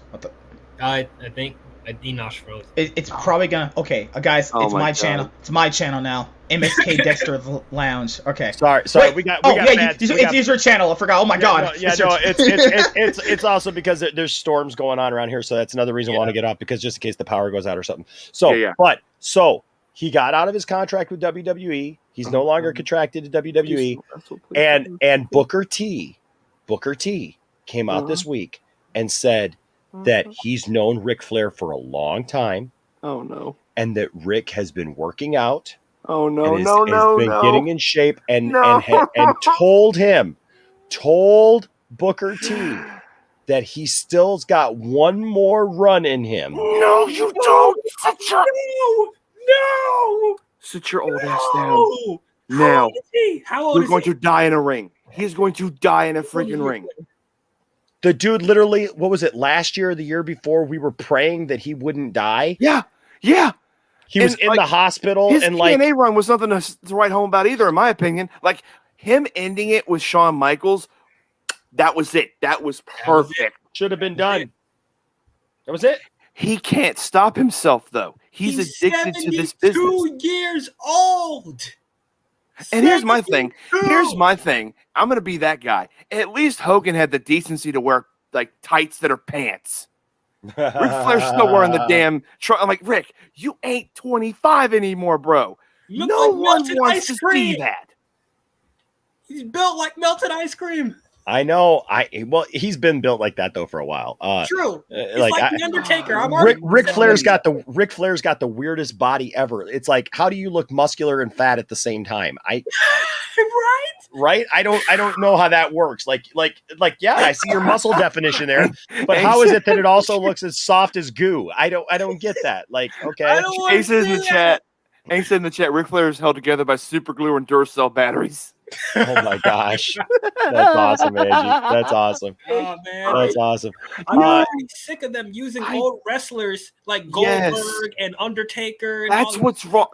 That's part of the reason why I got sick of it. I'm like the stories Look, were bad. I loved Goldberg. I love Goldberg. I still love Goldberg, but you know what? I can't get excited about that right now. Like I seriously, I'm sorry. There's nothing about WWE. They've got great talent. I would lie. just I would don't be know what to lying do if I said that, you know, the idea of Goldberg versus Bobby Lashley doesn't interest me. Sure. In 2007. I want Lashley versus Brock Lesnar. That should be Lashley, no. Batista versus Brock Lesnar should have happened. That should have happened. 2007. Honestly, even when he came back, I would have wanted to see that because both of them were like Batista never really like changed as a wrestler in terms of his style, but Brock got more brutal, and I would have. Oh my god, a hardcore match with him would have been fantastic. But yeah, oh my god, I don't know. I don't Rick, know what it's going why? to take. I don't know what it's going to take. He's going to die in a ring. I don't see any other way around this. He loves the business so much. Yeah, I mean, I get it. He loves it. I can appreciate it, man. But at the end of the day, look, Rick, we love you, man. Please don't, but please make a Space Mountain movie and put Ric Flair in it because you keep appearing in random rappers' rap videos. I find that to be hilarious. Actually, I'm just like watching this rap video. All of a sudden, Ric Flair comes out of nowhere. I'm like, oh. Okay then. As Tekka, look, I agree with you. Like that Triple H versus Sting match was absolutely atrocious, and that the whole thing of bringing out NWO versus this isn't 2001. Like, dude, that was so stupid. Like God that was so dumb. It made no sense whatsoever. Vince is so stuck on celebrating his victories that he's literally letting his company like be run down in terms of storytelling. He's so still caught up like, I beat WCW and I defeated Ted Turner. It's like, yeah, that was 2001, Vince. It's 2021. Yeah, you been 20 years. Victory, huh? In his last first and only WrestleMania match, you couldn't give him the win. You couldn't give it to him. I know. That's the thing. Like Sting's reasons for not joining. Sting's reasons for not going in the first place were validated with that match. Absolutely. I absolutely agree, and it pisses me off, man. It's still real to me, damn it! It irritates me more though because like the match with Seth wasn't bad, in my opinion. It's just that Seth used the freaking what it was the power bomb into the turnbuckle that hurt Sting's back. Buckle bomb. Yeah, the buckle bomb. Like, but Seth Rollins has been so dangerous in the ring. He doesn't, I would say that all three of them were when they first started out, like when they first started being on their own. Yeah. because Dean Ambrose had the dirty deeds, which was Seth has hurt a lot of people, and I'm sorry, when you hurt Sting, that's on you. Whew. Yeah, I'm not trying to dismiss that. And I'm he just saying, killed like, Finn Balor's momentum. He killed it. Ever since that buckle bomb, he never was the same. Nope. Finn Balor's momentum couldn't recover from that. But like, I'm just upset. Like Sting versus Bray Wyatt. We were robbed. That the story alone would have made me so happy. They just dropped Bray. They just got rid of Bray Wyatt. Like, wait, what? Like, you mean released? You didn't hear about that? Yeah, Enosh. Oh, I kid you not. Kid you not. They just let him go. Yep. I'm sorry. With a whole bunch of other people. Ladies and gentlemen, ladies and gentlemen, you are listening to Metaverse have a mental breakdown over wrestling. Bray Wyatt as a character was the most original character since The Undertaker. Like, this is crack. Rock cocaine. That's what they'd be smoking. Mm-hmm. Bray Wyatt was the most original character. His NXT stuff is still so brilliant to me. Mm-hmm. Oh my! In my opinion, he should have been the one to end the streak. That's my. Well, he ain't even in there anymore, man. If it wasn't Sting, it should have been Bray Wyatt. Yeah, it should have been. No, Sting should not have been this. It should have been Bray Wyatt because you let one legend die and another legend is born of the same cloth. Oh my God, it would have been. I get what you're saying, but I wouldn't have been pissed off about Sting though, to be quite honest with you. Because I look, and I'll say it all day. I'm a Sting fan. Like, I love Sting. I know there's some people who don't like Sting. I love Sting. It is what it is. But oh my God, I gotta hit the copium tonight, boys. I gotta. telling you right now. But you know, when did this happen? Just last week. Just last week they let him go. How the heck? And apparently, what's her name? You know, who's with him? Alexa Bliss. Alexa Bliss. She's still going out in character, and people are Sister Abigail. and people are chanting. We want Bray. I thought that Bray just got like injured or something like that. I didn't know he got released. He got released. He got straight up released. I'll tell you what. Right now, AEW is poised. Because my friend still thinks we're going to go out in 7 years, but we'll see. I don't know, man. If they can put some great storylines together, the pandemic can end in a positive way for them, where like they're able to start putting some stuff together with some stadiums and stuff like that. And look at the talent they've got, dude. Like, look, if they can make it exciting, and they've already got some of our favorite. I mean, we just talked about Sting. Sting's over there. You know what I mean? Like, I mean, they got Andrade and Aleister Black, and they did week what WWE failed to do for years. Oh my God! AEW to me though seems to use their legends in more of a managerial, like kind of pushing the young talent type of way, and I think that's how it should be done.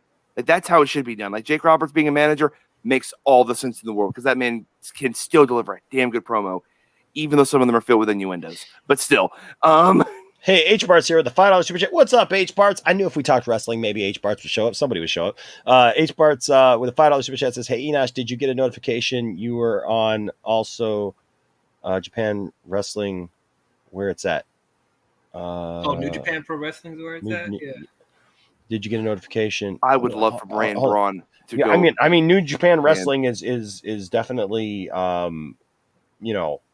amazing. I'm trying to understand though. Hey, did you get a notification you were on? Pollock Wayne can stop with that Goldust hate. Goldust is low-key one of the greats, and if you ignore his greatness, that's on you. Hey, Goldust is fantastic. But like, look, it's there ain't nothing wrong with Sting. H-Bar says, I did not get a notification until just about see, I don't know what the heck's wrong. I can't. Yeah. I get it now. Yeah. H-Bars. I don't know, man. I contacted YouTube before we went on tonight because this is happening a lot. Tiffany, my own wife, is subscribed to the channel, and last Friday I did a show on Friday. She got a notification for it on Saturday that I was going live. like a day later, and I didn't go live on Saturday. So I don't know, man. I don't know, H parts. I'm a little frustrated by it right now because I got people telling me that like RJ has said that like he literally got unsubscribed while he was watching the show. Like he's got it right up there and he actually saw the button go to unsubscribe. Ooh. So I don't know what that means, and like I was talking to this guy and he's just like, well, we don't deal with stuff like that because subscriber counts only matter, like how popular you are. I'm like, no, I'm telling you, this is weird. And he's like, well, make a formal complaint about it. So they sent me a link. So if you have been unsubscribed from the channel, which I know a couple of you guys have told me that you have, go through the proper channels and make a formal complaint to YouTube because it's really weird right now. I've never seen a month like this last month has been, because look, our interaction with I don't want to say our fans, our subscribers is way up. Like we have such great interaction with everybody. I mean, everybody's awesome. And so I don't understand like what the deal is with that, but yeah, I'm sorry that you just now got the notification. Yeah. Cause we've been on for 3 hours and 15 minutes, but I want to add this real quick because I just looked this up. So apparently, a few days ago, Bray tweeted out on his Twitter a picture of a devil mask, and he just says, "You can't kill it."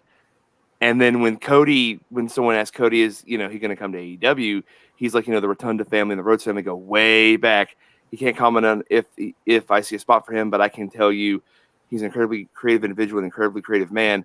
I can't comment on if he fits in with us, but I can say if he has an ounce of passion for this, that guy can fit in anywhere because he's a very special talent. Dude, if they give him full creative control with that character in AEW, telling you, dude, but it won't be that character though. It won't be that character because Vince has locked down everything. That's the problem. Is Vince locks down everything, copyright wise, and so it'll have to be something else. But what is the heel show? I thought I show. Luke, bro. What's up, Luke, bro? Good to see you anyways, man. I don't think I know what the heel show is. I will say this. And I know it feels like a pipe dream. It's a TV show. Is it a TV show? It's on Stars. It's on Stars. Really? Yeah, it's about two rival brothers. One a ring heel, the other a ring hero, grapple over their late father's wrestling promotion business while vying for national attention in small town Georgia. Huh? Interesting. I got 100% so far on Rotten Tomatoes. Really? I have to check that out. I will say this: I keep hoping for it. I've hoped for it since the day that he left. I swear to God, and people can call me whatever they want. People can mock me or not, but I know that not everybody feels that way. I swear to God, if CM Punk shows up at AEW, Daniel Bryan, CM Punk, and Bray Wyatt. Not Daniel Bryan, Bryan Danielson. Bryan Danielson, you're right. Bryan Danielson, CM Punk, and Bray Wyatt. It's over. Dude, I hope so, H Barts, because I tell you what, if CM Punk does show up at AEW, Vince is going to have a conniption. I honestly think if AEW can get their stuff together in the right way, they can have a roster that could create a new Monday Night War. I really do believe it. Vince doesn't, but I'll tell you right now, if they have that kind of lineup and CM Punk comes Ted back, Turner could do it either. I know, but I'm telling you, like he was just recently went on record as like acting like AEW doesn't have anything that challenges them or whatever, like WCW did, because WCW had the backing of Turner. But you got that much talent, you're going to start a spark. And if CM Punk comes back, yeah, I know I said it. That was almost CM. I know CM come. Yeah, I'm telling you right now, it's going to be clobbering time, because I'll admit it, man. I love me some CM Punk. I got no. I was intrigued by the Austin Punk match. That did intrigue me. Yeah, me too. Yeah, man. That would be great. That would be great. awesome. We got to have an episode where we just talk about wrestling. That'd be cool. Yeah, let's do that. totally Let's be do on it. Let's do that. Let's do that. Let's schedule. I got some cool ideas actually for some different things. I H. Bart's posted here- in the. Oh, I'm sorry. You going to read the super chat? real quick. H. Bart's with a $5 super chat here. Thank you, H. Bart's. Says if WWE honestly heading towards WCW route, also WWE can also be saved if Triple H takes over. That's a big if, H. Bart's. I agree. I think H is on it. Yeah. I agree. But it's like the question is like, is Vince even if Vince passed, is Triple H like even in that position, or is he just setting Triple H up to, think that he's in that position? You know what I mean? Well, he I already think that dismantled NXT, so like if he doesn't respect NXT, what makes him think that they're gonna let Triple H take over? Well, I mean, Shane was supposed to take over, I think, but then Triple H married Stephanie, and that kind of like screwed over Shane for all his plans. But I mean, yeah. What I was going to say before, just that in the chat that we're in, I posed an idea for a thing for my channel. It's like take like the old wrestling games that have like the story mode type thing, and like make like our own like fake promotion and everything. Like have everyone like voice their own characters and stuff in the game type of thing. I thought that'd be kind of cool. Have you seen my action figure wrestling? I think I've seen a few. I think I saw a few episodes. So I've only got 2 episodes. I'm working on a 3rd episode right now, and I've got some storylines planned out. But it's fun. It's fun. It's definitely fun. And so I got it's PLW wrestling, and we have some fun with that. So yeah, check it out if you get a chance if you haven't already. So it's interesting. It's stupid, but it's fun. Just like wrestling. It's me throwing action figures together. But I'll tell you right now, none of the outcomes are predetermined. Hey, and before we go off the air, what's up, Matt? How you doing, buddy? Hey, I didn't even know you were on. Actually, I was you like, didn't get a notification either. I'm like, I'll check, see if anyone's on the StreamYard, and then. Hi, Matt. Hey, what's up, dude? Hold How you on. doing, man? I'm actually doing pretty good. I just got to go shut my bedroom door so I can talk a little louder because I kind of did this without thinking. So give me like 1 second.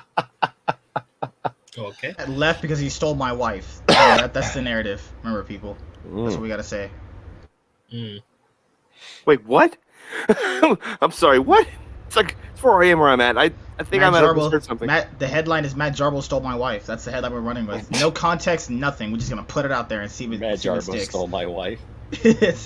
Give it to Screen Rant because they don't put out anything quality. God, A-Sport said something in the chat that terrified me, saying that Kevin Dunn would take over. Please, God, no. No. Please, God, no. No. He's gonna make me have a seizure thinking about that. Yo, no. I'm about to. Okay, I'm back. All right. So did you not get a thing either? No, I mean, we were just talking about YouTube and their complete meltdown. It seems like for me lately. Well, you took like 2 weeks off. That's why. So that's a big factor. If the longer you take off, like the less people see it when you come back. Mm-hmm. So that's why they kind of like they want you to be consistent, and so that's a kind of an issue. And also like. The longer format shows, because you've been on now for 3.5 hours almost. And then like you've been doing like your toy reviews. So it's like, those are kind of like long, short, long, short, long, short. The algorithm literally doesn't know what to do with it. That's the problem. I'm not even making that up. Like it. Yeah, the algorithm is dumb to say the least. Like I can't disagree. So like I did it. What is it? I pretty much turned my channel just into Hollywood After Dark. Mm-hmm. And while those aren't like necessarily hitting like gangbuster numbers, I mean, I've been doing like other op-ed stuff over on my other channel, and those have been hitting like 3,000, 2,000 views. You know what I mean? So it's like, because that's like that content is not, it's just short content. So it's not being bogged down by the live streams. It's also why I'm trying to keep the podcast to like 2 hours, just because then it's like more people Because have you watched like your completion rate? Have you looked at the analytics for that? In regards to Like to your show, like when you do like the 4 hour 5 hour streams, have Yeah. you gone and looked at like what the dip out rate is, what the cutout rate is, and then no. So for like an average show of mine, it's about a 75% cutout in about like the first like 10 seconds. So like people who click on the podcast, like first 10 seconds, 75% of people they drop, they bounce. But that 25%. We're like, wait, this is Matt Jarbo? Yeah, Nope. fuck that. Yeah, I'm out. Screw this guy. Yeah, sorry, I didn't mean to swear. I'm not on my channel, so I gotta be careful. But You're fine, dude. I've been kind of letting it drop. You're fine. Dude, I've been playing drops like this. So I'm gonna come on you like nobody's ever come on you before. Just you and I getting it on like two men should do. So you're all right. yeah, there's lots of references to that I've heard on your channel. I think you make more quote unquote cum jokes on this channel than I do on mine. So Well, you can't go wrong with a good cream pie. That's Should have still heard what a I said. classic. Yeah, you missed it. Should have heard what I said tonight. that's on the internet forever. Well, I don't even know if you heard this one that Saggy said the other Hey, day. I want it in my stomach. I want it in me, not on me. Whoa, hey now. Yeah, no, she has said some spicy things on my channel as well. She made a comment tonight on Max's channel about how her mouth can change lives. Mouth can change lives. Told you. I told you. She said that tonight. Good God.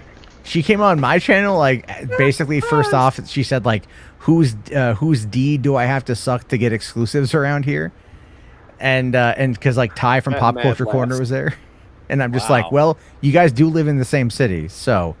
You know, and then she's like, yeah, Ty, when we get some of that bubble tea. And it's like, oh, there's some hardcore flirting going on here. Mm-hmm. Dang. I mean, my mouth can't get me exclusive, so, that's a problem with how I do it then, They're not, yeah. Understandable. You don't have to give the gab. I got you. I'm just trying to suck someone off just so I can get exclusives to Marvel. How much dick do I gotta suck to get inside of Kevin Feige's office? Dawson! Probably a lot of dick. Definitely. Just to be on the safe side. What if I sleep with an 80-year-old grandma from Disney? Would that get me in? Probably not. I'm just gonna be honest with you, dude. Probably not. It's very. I know. It's like you're like, man, like what's Betty White up to these days? Before I was old enough to date, I'd already experienced a dozen glorious romances. You had a Betty White drop on. Damn, and it was worth it just to have it for that exact moment. I felt like that was a setup. No, that was awesome. That was awesome. I love it. I can't believe how you had that ready right when Matt Yeah, said that's it. what I'm Like, saying. I can't believe that was just a coincidence. Yep, that was great. That was great. Oh, God damn it. You never know what's gonna happen on the Poindexter Lounge. Exactly, sir. Betty Anyway. White. Dude, Betty White is I love Betty White. I love Betty White so much. Oh yeah. I was actually watching her episode of the episode she was on of Bob's Burgers tonight. Oh yeah, She guessed it on there. I love that show. Oh, so what have you guys been talking about outside of YouTube screwing everyone over? we were tonight we were talking about how Michael Keaton, it was kind of, we got like both sides of the Batman suit debate, because Michael Keaton comes back and says that like he put on the Batman suit and it was exciting. It brought back a ton of memories for him and everything. And then in the same kind of week, Val Kilmer said that like wearing the Batman suit absolutely crushed him and made him hate being on the set because it alienated him from everyone, because he couldn't interact with anybody, he couldn't move, he couldn't hear anybody else. So like it just became like soap opera acting, and he just absolutely hated it. So we talked about that a little bit. Oh, I saw that. Yeah, he says it literally didn't matter what he did. Yeah. We talked about that a little bit. We also didn't Christian Bale report those problems too after he got finished with his trilogy? He reported all the problems he had with wearing the suit. He couldn't go to the bathroom unless he had to take the entire thing off or something like that. Yep. Ugh.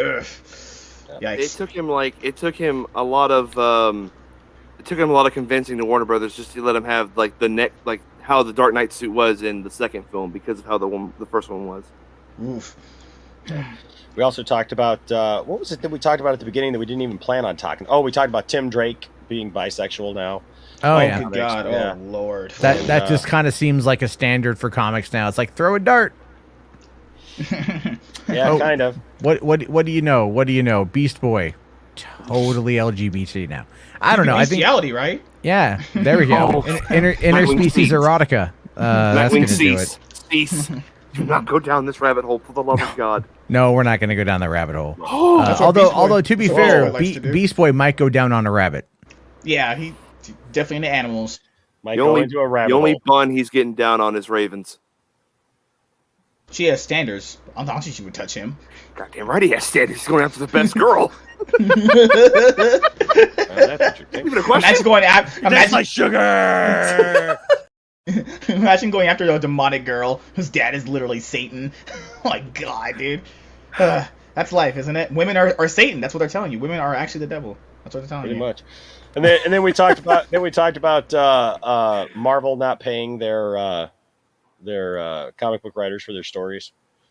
You know, at least, you know, but they get a ticket to the movie and $5,000. So there you go. We're gonna cash that $1 billion check. And Feels like a consolation prize on The Price is Right. I know, right? No, that is one of the issues that happens. Civil War. Thanks for writing Civil War. And they're like getting welfare checks from Marvel. Basically. I would happily get a welfare check from Marvel. Would happily get a welfare check from Marvel. It's all like what about that kid who went out? The kid that came up with the he's a friend from work line from Thor, because they said that there was a kid that was on set that day from the Make-A-Wish Foundation, and he was the kid that came up with the whole he's a friend from work line, and they propped it up, but I'm like, did that kid get any compensation? I mean, he's probably dead now, but still. Oh, that's damn. Well, that went dark. Oh, yeah, it's late. I'm tired. Hey, that kid did that. I don't know. I hope the kid's alive. And then I think we talked about Disney being trash by not paying Scarlett her money, because it's like if you did a job for me, right, and you're like, hey, where's my money, and you ask me the money for the day, and I just say, oh, you know, Al Qaeda attacked my wife. What? What? Just give me your money.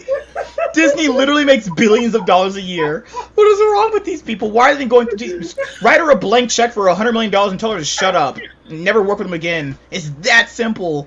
Why does everything nowadays have to be such a big deal with people? It's so simple. Just a conversation. That's all you need to have. What's this about? What did I answer about HBO Max ticket sales? I don't remember, man. There's like a lot of questions. Yeah, it was the ticket sales question about. Oh, what the people who think that one view on HBO Max is equivalent to one ticket being sold? Yeah. It's also like if you look at the Samba numbers, that's households. That doesn't indicate how many people have sat around to watch it. And then again, it's only a very specific television type that they're reporting on. So again, it's like that number. Skewed. It's so skewed, but I've seen people like cling on to that like it's a life raft from the Titanic. It's just like, all right, guys, let it. So you watch sports, right, dude? Don't you? You know how people like are a bunch of stats guzzlers. Like they think that stats represent actual, gameplay. You said It that, reminds me of that. You said that. Now I can think it was people comparing NBA players. Oh, come on, let's fantasy football is basically just D&D for nerds or for jocks and stuff. True. That's what it is. Well, I haven't brought up the fact that like just this week alone, I mean, like Tiffany and I went to go see Suicide Squad in the theater.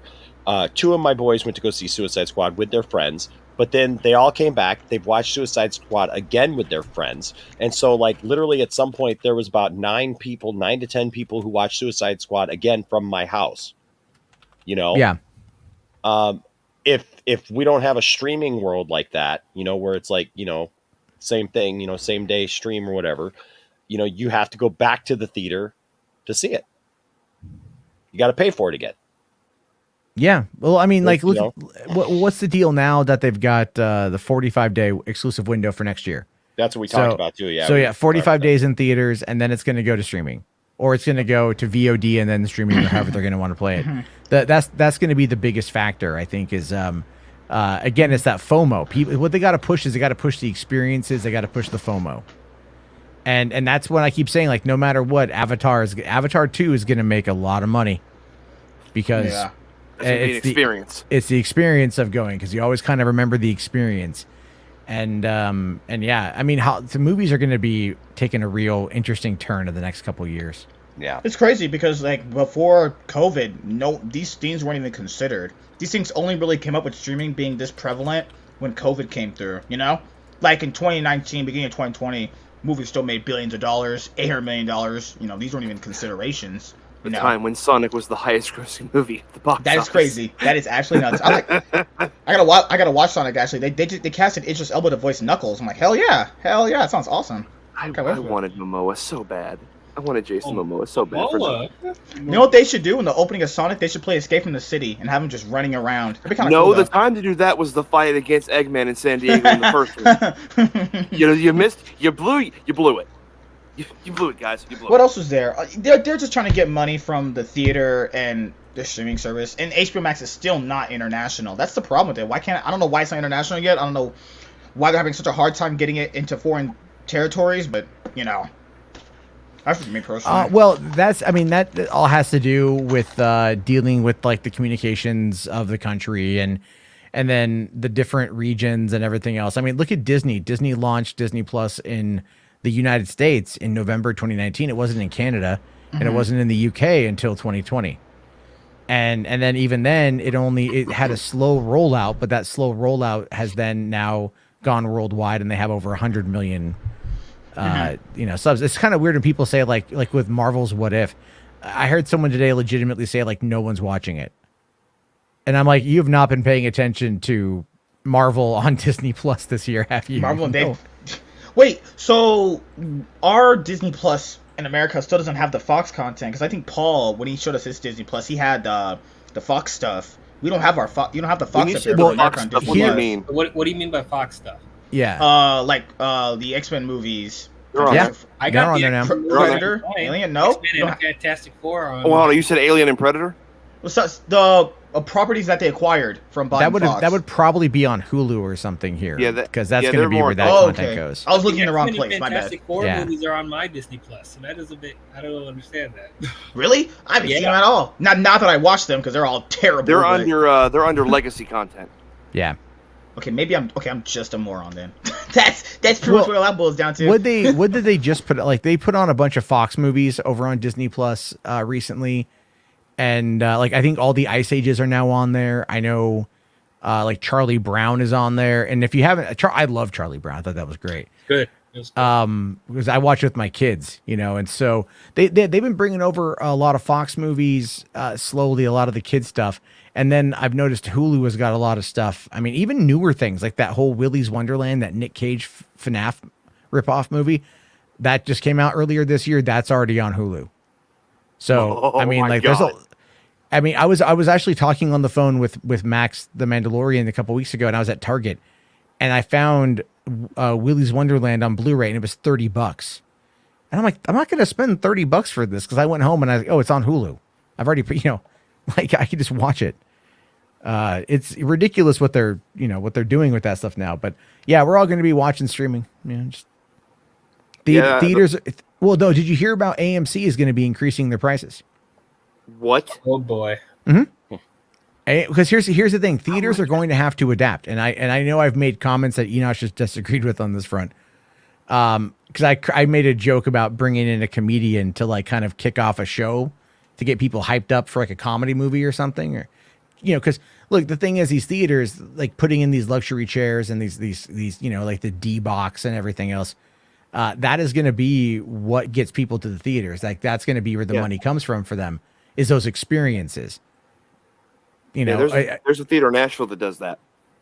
Yeah. Like when I lived in LA, those theaters were pretty prevalent, and I never went to any of them because I was like, there's no way in hell I'm paying these prices. I'll wait. I'll do Saturday morning. First show is like $6. Over at the Burbank, theater, literally underneath a Barnes and Noble. No one ever goes there, and I like it. So, But even here, where I live now, it's like there's 2 theaters in like a 30-mile radius, 40, 50, way more than that probably. And you know, one of them is a Cinemark with like 10 screens, but they've got the luxury seating. It's nice, it's comfortable, it's quiet. I just go there. Yeah, we just have the one. The tickets are usually pretty cheap. Generally on like Tuesdays or Wednesdays. That's my days off. That's when I usually go to watch the movies and stuff like that. I don't know. It just depends. Like, what other things can theaters do to adapt? That's the thing. Maybe like certain movie theaters get bought by streaming companies or streaming services to play like exclusives in the theater. Well, that's actually kind of happening. You're right, actually. Netflix, a couple things on the Netflix front, actually. So Netflix actually owns like a couple theaters. You're right, and yeah. They bought the Egyptian, which is the big one in LA, and that's going to be for like the premieres and stuff and showing their movies there. They had another smaller theater, I forget where, somewhere on the East Coast, that was like meant to just kind of be like a single screen where they could run their movies and then report on that in order to then submit that information to film festivals. Because they, at the end of the day, they still want to win Cannes, they still want to win the Oscars, BAFTA, all that stuff, right? But now, this is because actually of Army of the Dead and the success that they had with Cinemark, putting it in like 400 screens, they've signed a deal with Cinemark to where they're going to start bringing their movies to Cinemark and then go from there. So I would assume that in the next couple of years, Netflix is probably going to end up becoming their own distribution company. So they're gonna go completely nationwide. Would apply with Amazon too? Amazon I feel is going to focus more on television. If I'm just being honest, I feel like television is kind of their foray. But then again, I mean, Coming to America, they spent $200 million on. The Tomorrow War, they spent $200 million on. They just got MGM, didn't they? They bought MGM for the $9 billion, I think, and Jesus Christ. Well, that's nothing. That's nothing to Bezos. I mean, literally, that's nothing. pocket change. Lord of the Rings, too. His wife doesn't get a new car now. His wife. They separated. His wife is now like she's earning money faster than she can literally give it away. Oh yeah, I remember that. You're right. Yeah. Yeah, she like became one of the richest people in the world. Like, and just from divorcing him. Yeah, from divorcing him, and then she got remarried recently. She married a school teacher. You know, I'm like, wow, okay. I'm like, can I get to know Mackenzie Life Bezos? is so balanced. Life is so balanced, guys. I literally went like, I just can't think of like, honey, we need more school supplies for our school. Okay, no problem. Can we get DC versions of What If? That's what Matt Jarbo did to my wife. Oh my! I have flashbacks from this. This is from the official Harley Quinn. Of me eating out your wife? Yeah. I remember you stole my wife. Remember, we had to put that in the headline for Twitter. You ate out my wife. Wow. I mean, I do that. So. Well, the official Harley. Dude, come on! I'm a fat guy. Like, what do you think? you think I'm not gonna like, you know? She said I wasn't doing the sex right, so she went to you. Well, it makes sense. I'm older, more experienced. And my back hurts, you know. I work too much, you know. Enos is sitting here going like, oh my goodness, I have to leave. No, this is funny. I've been pretty vocal about this subject, so I'm just gonna like. Yeah. I'm losing my voice, so like I'm just taking it all in. No, I think this is funny though. The official Harley Quinn account says hashtag What If Batman does do that. This Twitter is underappreciated, in all honesty. This is funny. Oh, God. This is funny. Shazam is over here taking pictures. Got the Nikon out. Oh my gosh. This is hilarious. Oh my gosh. Yeah, that's great. Yeah, it sounds about right for Shazam. Yeah, well, you know, he's a 14-year-old? Yeah, exactly. Those are girls. Girls are gross. They have cooties, remember? You know? I'll take those cooties any day. Too. Oh, God. Right? You know? Right? Yeah. Where's my? Yeah. Here we go. That type of joke is like the one from. That reminded me of the one from American Dad. It's like the old American Dad. It's like, you know, the kids see the. Remember the episode? Alien. Yeah. Stan couldn't do anything right. Remember the episode Stan couldn't do anything right, and he just kept messing up. That was the funniest episode ever. The word hero is thrown around a lot these days. Oh my God. I mean, there's a lot of people with differing opinions on what a hero is, what a hero isn't, what a hero can and can't be. And I think it's important that we really take a step back and really focus on what it means to be a hero. And you know, as for myself, well, I've never really considered myself to be much of a hero, but when it comes to her, I save the day all the time. All right, listen here, you Cape Crusader. Gotham needs you right now.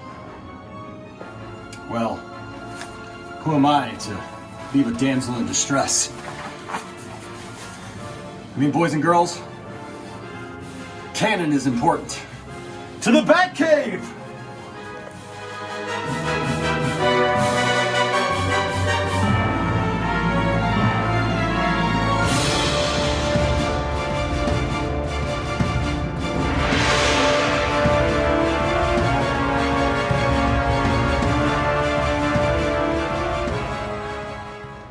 It's the end give crime the lick at the So who watched Superman and Lois? If I could put the meme of Martin Scorsese saying this is cinema, I would. Exactly. Make sure you guys watch. I'm still just like stuck on the fact that your kid filmed that. That is like, he's gonna grow up and tell people that story. Like, that's the thing. Did he at least understand the context? Oh yes, he knew exactly what he was Okay. talking about. He knew exactly All right. what we were talking about. Oh yeah. So like, okay, well, Tim's right. Tim Talks is right for justice. Well, Stargirl season 2 is out, and so is Superman and Lois. Is almost gonna finish, and they're pretty good. I liked it actually. Wait, did you see the new Superman and Lois episode? I have not seen the new Superman and Lois episode. I've been really busy the last couple of days, so I've not had a chance yet to. And I came home just in time tonight to start putting this together and stuff. So, yeah. So things are looking pretty good. CW and quality. You never could have picked one. It's always one or the other. Well, there you go. Well, hey guys, my voice is shot, and I got to get up in like 3.5 hours. So, but I appreciate everybody for being here tonight. Go ahead and subscribe to all these guys. We'll go around. Metaverse, you want to tell people where they can find you, sir? Yes, you can find me on Twitter at the most meta. I currently I do have a podcast going on. You can find me on all the podcasting platforms you can think of under the sun. And we're going to be pretty soon back up and running. We went on a little bit of a hiatus, but I got some episodes in the works that I'm working on, and just look forward to those. Awesome. DL, tell everybody where they can find you, sir. Yeah, you can check me on DL Vince, exactly how it's spelled right here. Talk about movies, I talk about shows, everything in the nerdy geek culture, including DC, Marvel, Star Wars, Disney reviews with my girlfriend, check that out. But if you want to hear my takes on movies and such, go ahead and check out my channel. Awesome. Mr. Nightwing, go ahead and tell everybody where they can find you. Well, I like to see myself like Zack Snyder. I'm very, very visually directive. So I would like to show you guys the stuff that I do, actually, because, this is... I think it's better to show someone visually what I do rather than tell you. This is me. You can find me right here, Master Swiking Entertainment. Episode reviews of Superman and Lois and Stargirl and Marvel's What If will be out very, very soon. Recording all that stuff tomorrow.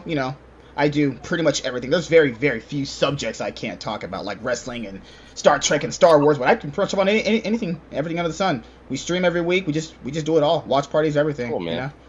Very, very cool. And Mr. Jarbo. I'm over on Three Book Theater. I do a nightly movie podcast called Hollywood After Dark, where it oftentimes goes into very weird categories. Nah.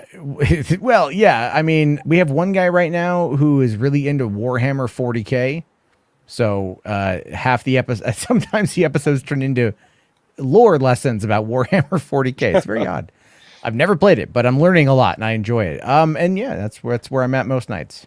Awesome. And of course, guys, you can find us right here at the Point Extra Lounge, and of course, Point Extra Lounge on all of social media. And we'd love for you to join us. You can go back and watch yesterday's interview that I did with Dan Jurgens and check that out. And then, of course, doing toy reviews. Now I got back into doing toy reviews, and I'm really enjoying that and actually getting those out. So this last week was Suicide Squad week. This week is He-Man week, Masters of the Universe week. So today we went over the new Skeletor. Tomorrow will be He-Man, and then we got Skelegod. I'm hoping to have Evil Lynn by the end of the week, but if not, we'll get to her. And then I got a bunch of other toys. Of course, we can always get to that. I got this really cool Flash figure from Injustice that just came in. and the Hot Pursuit Flash.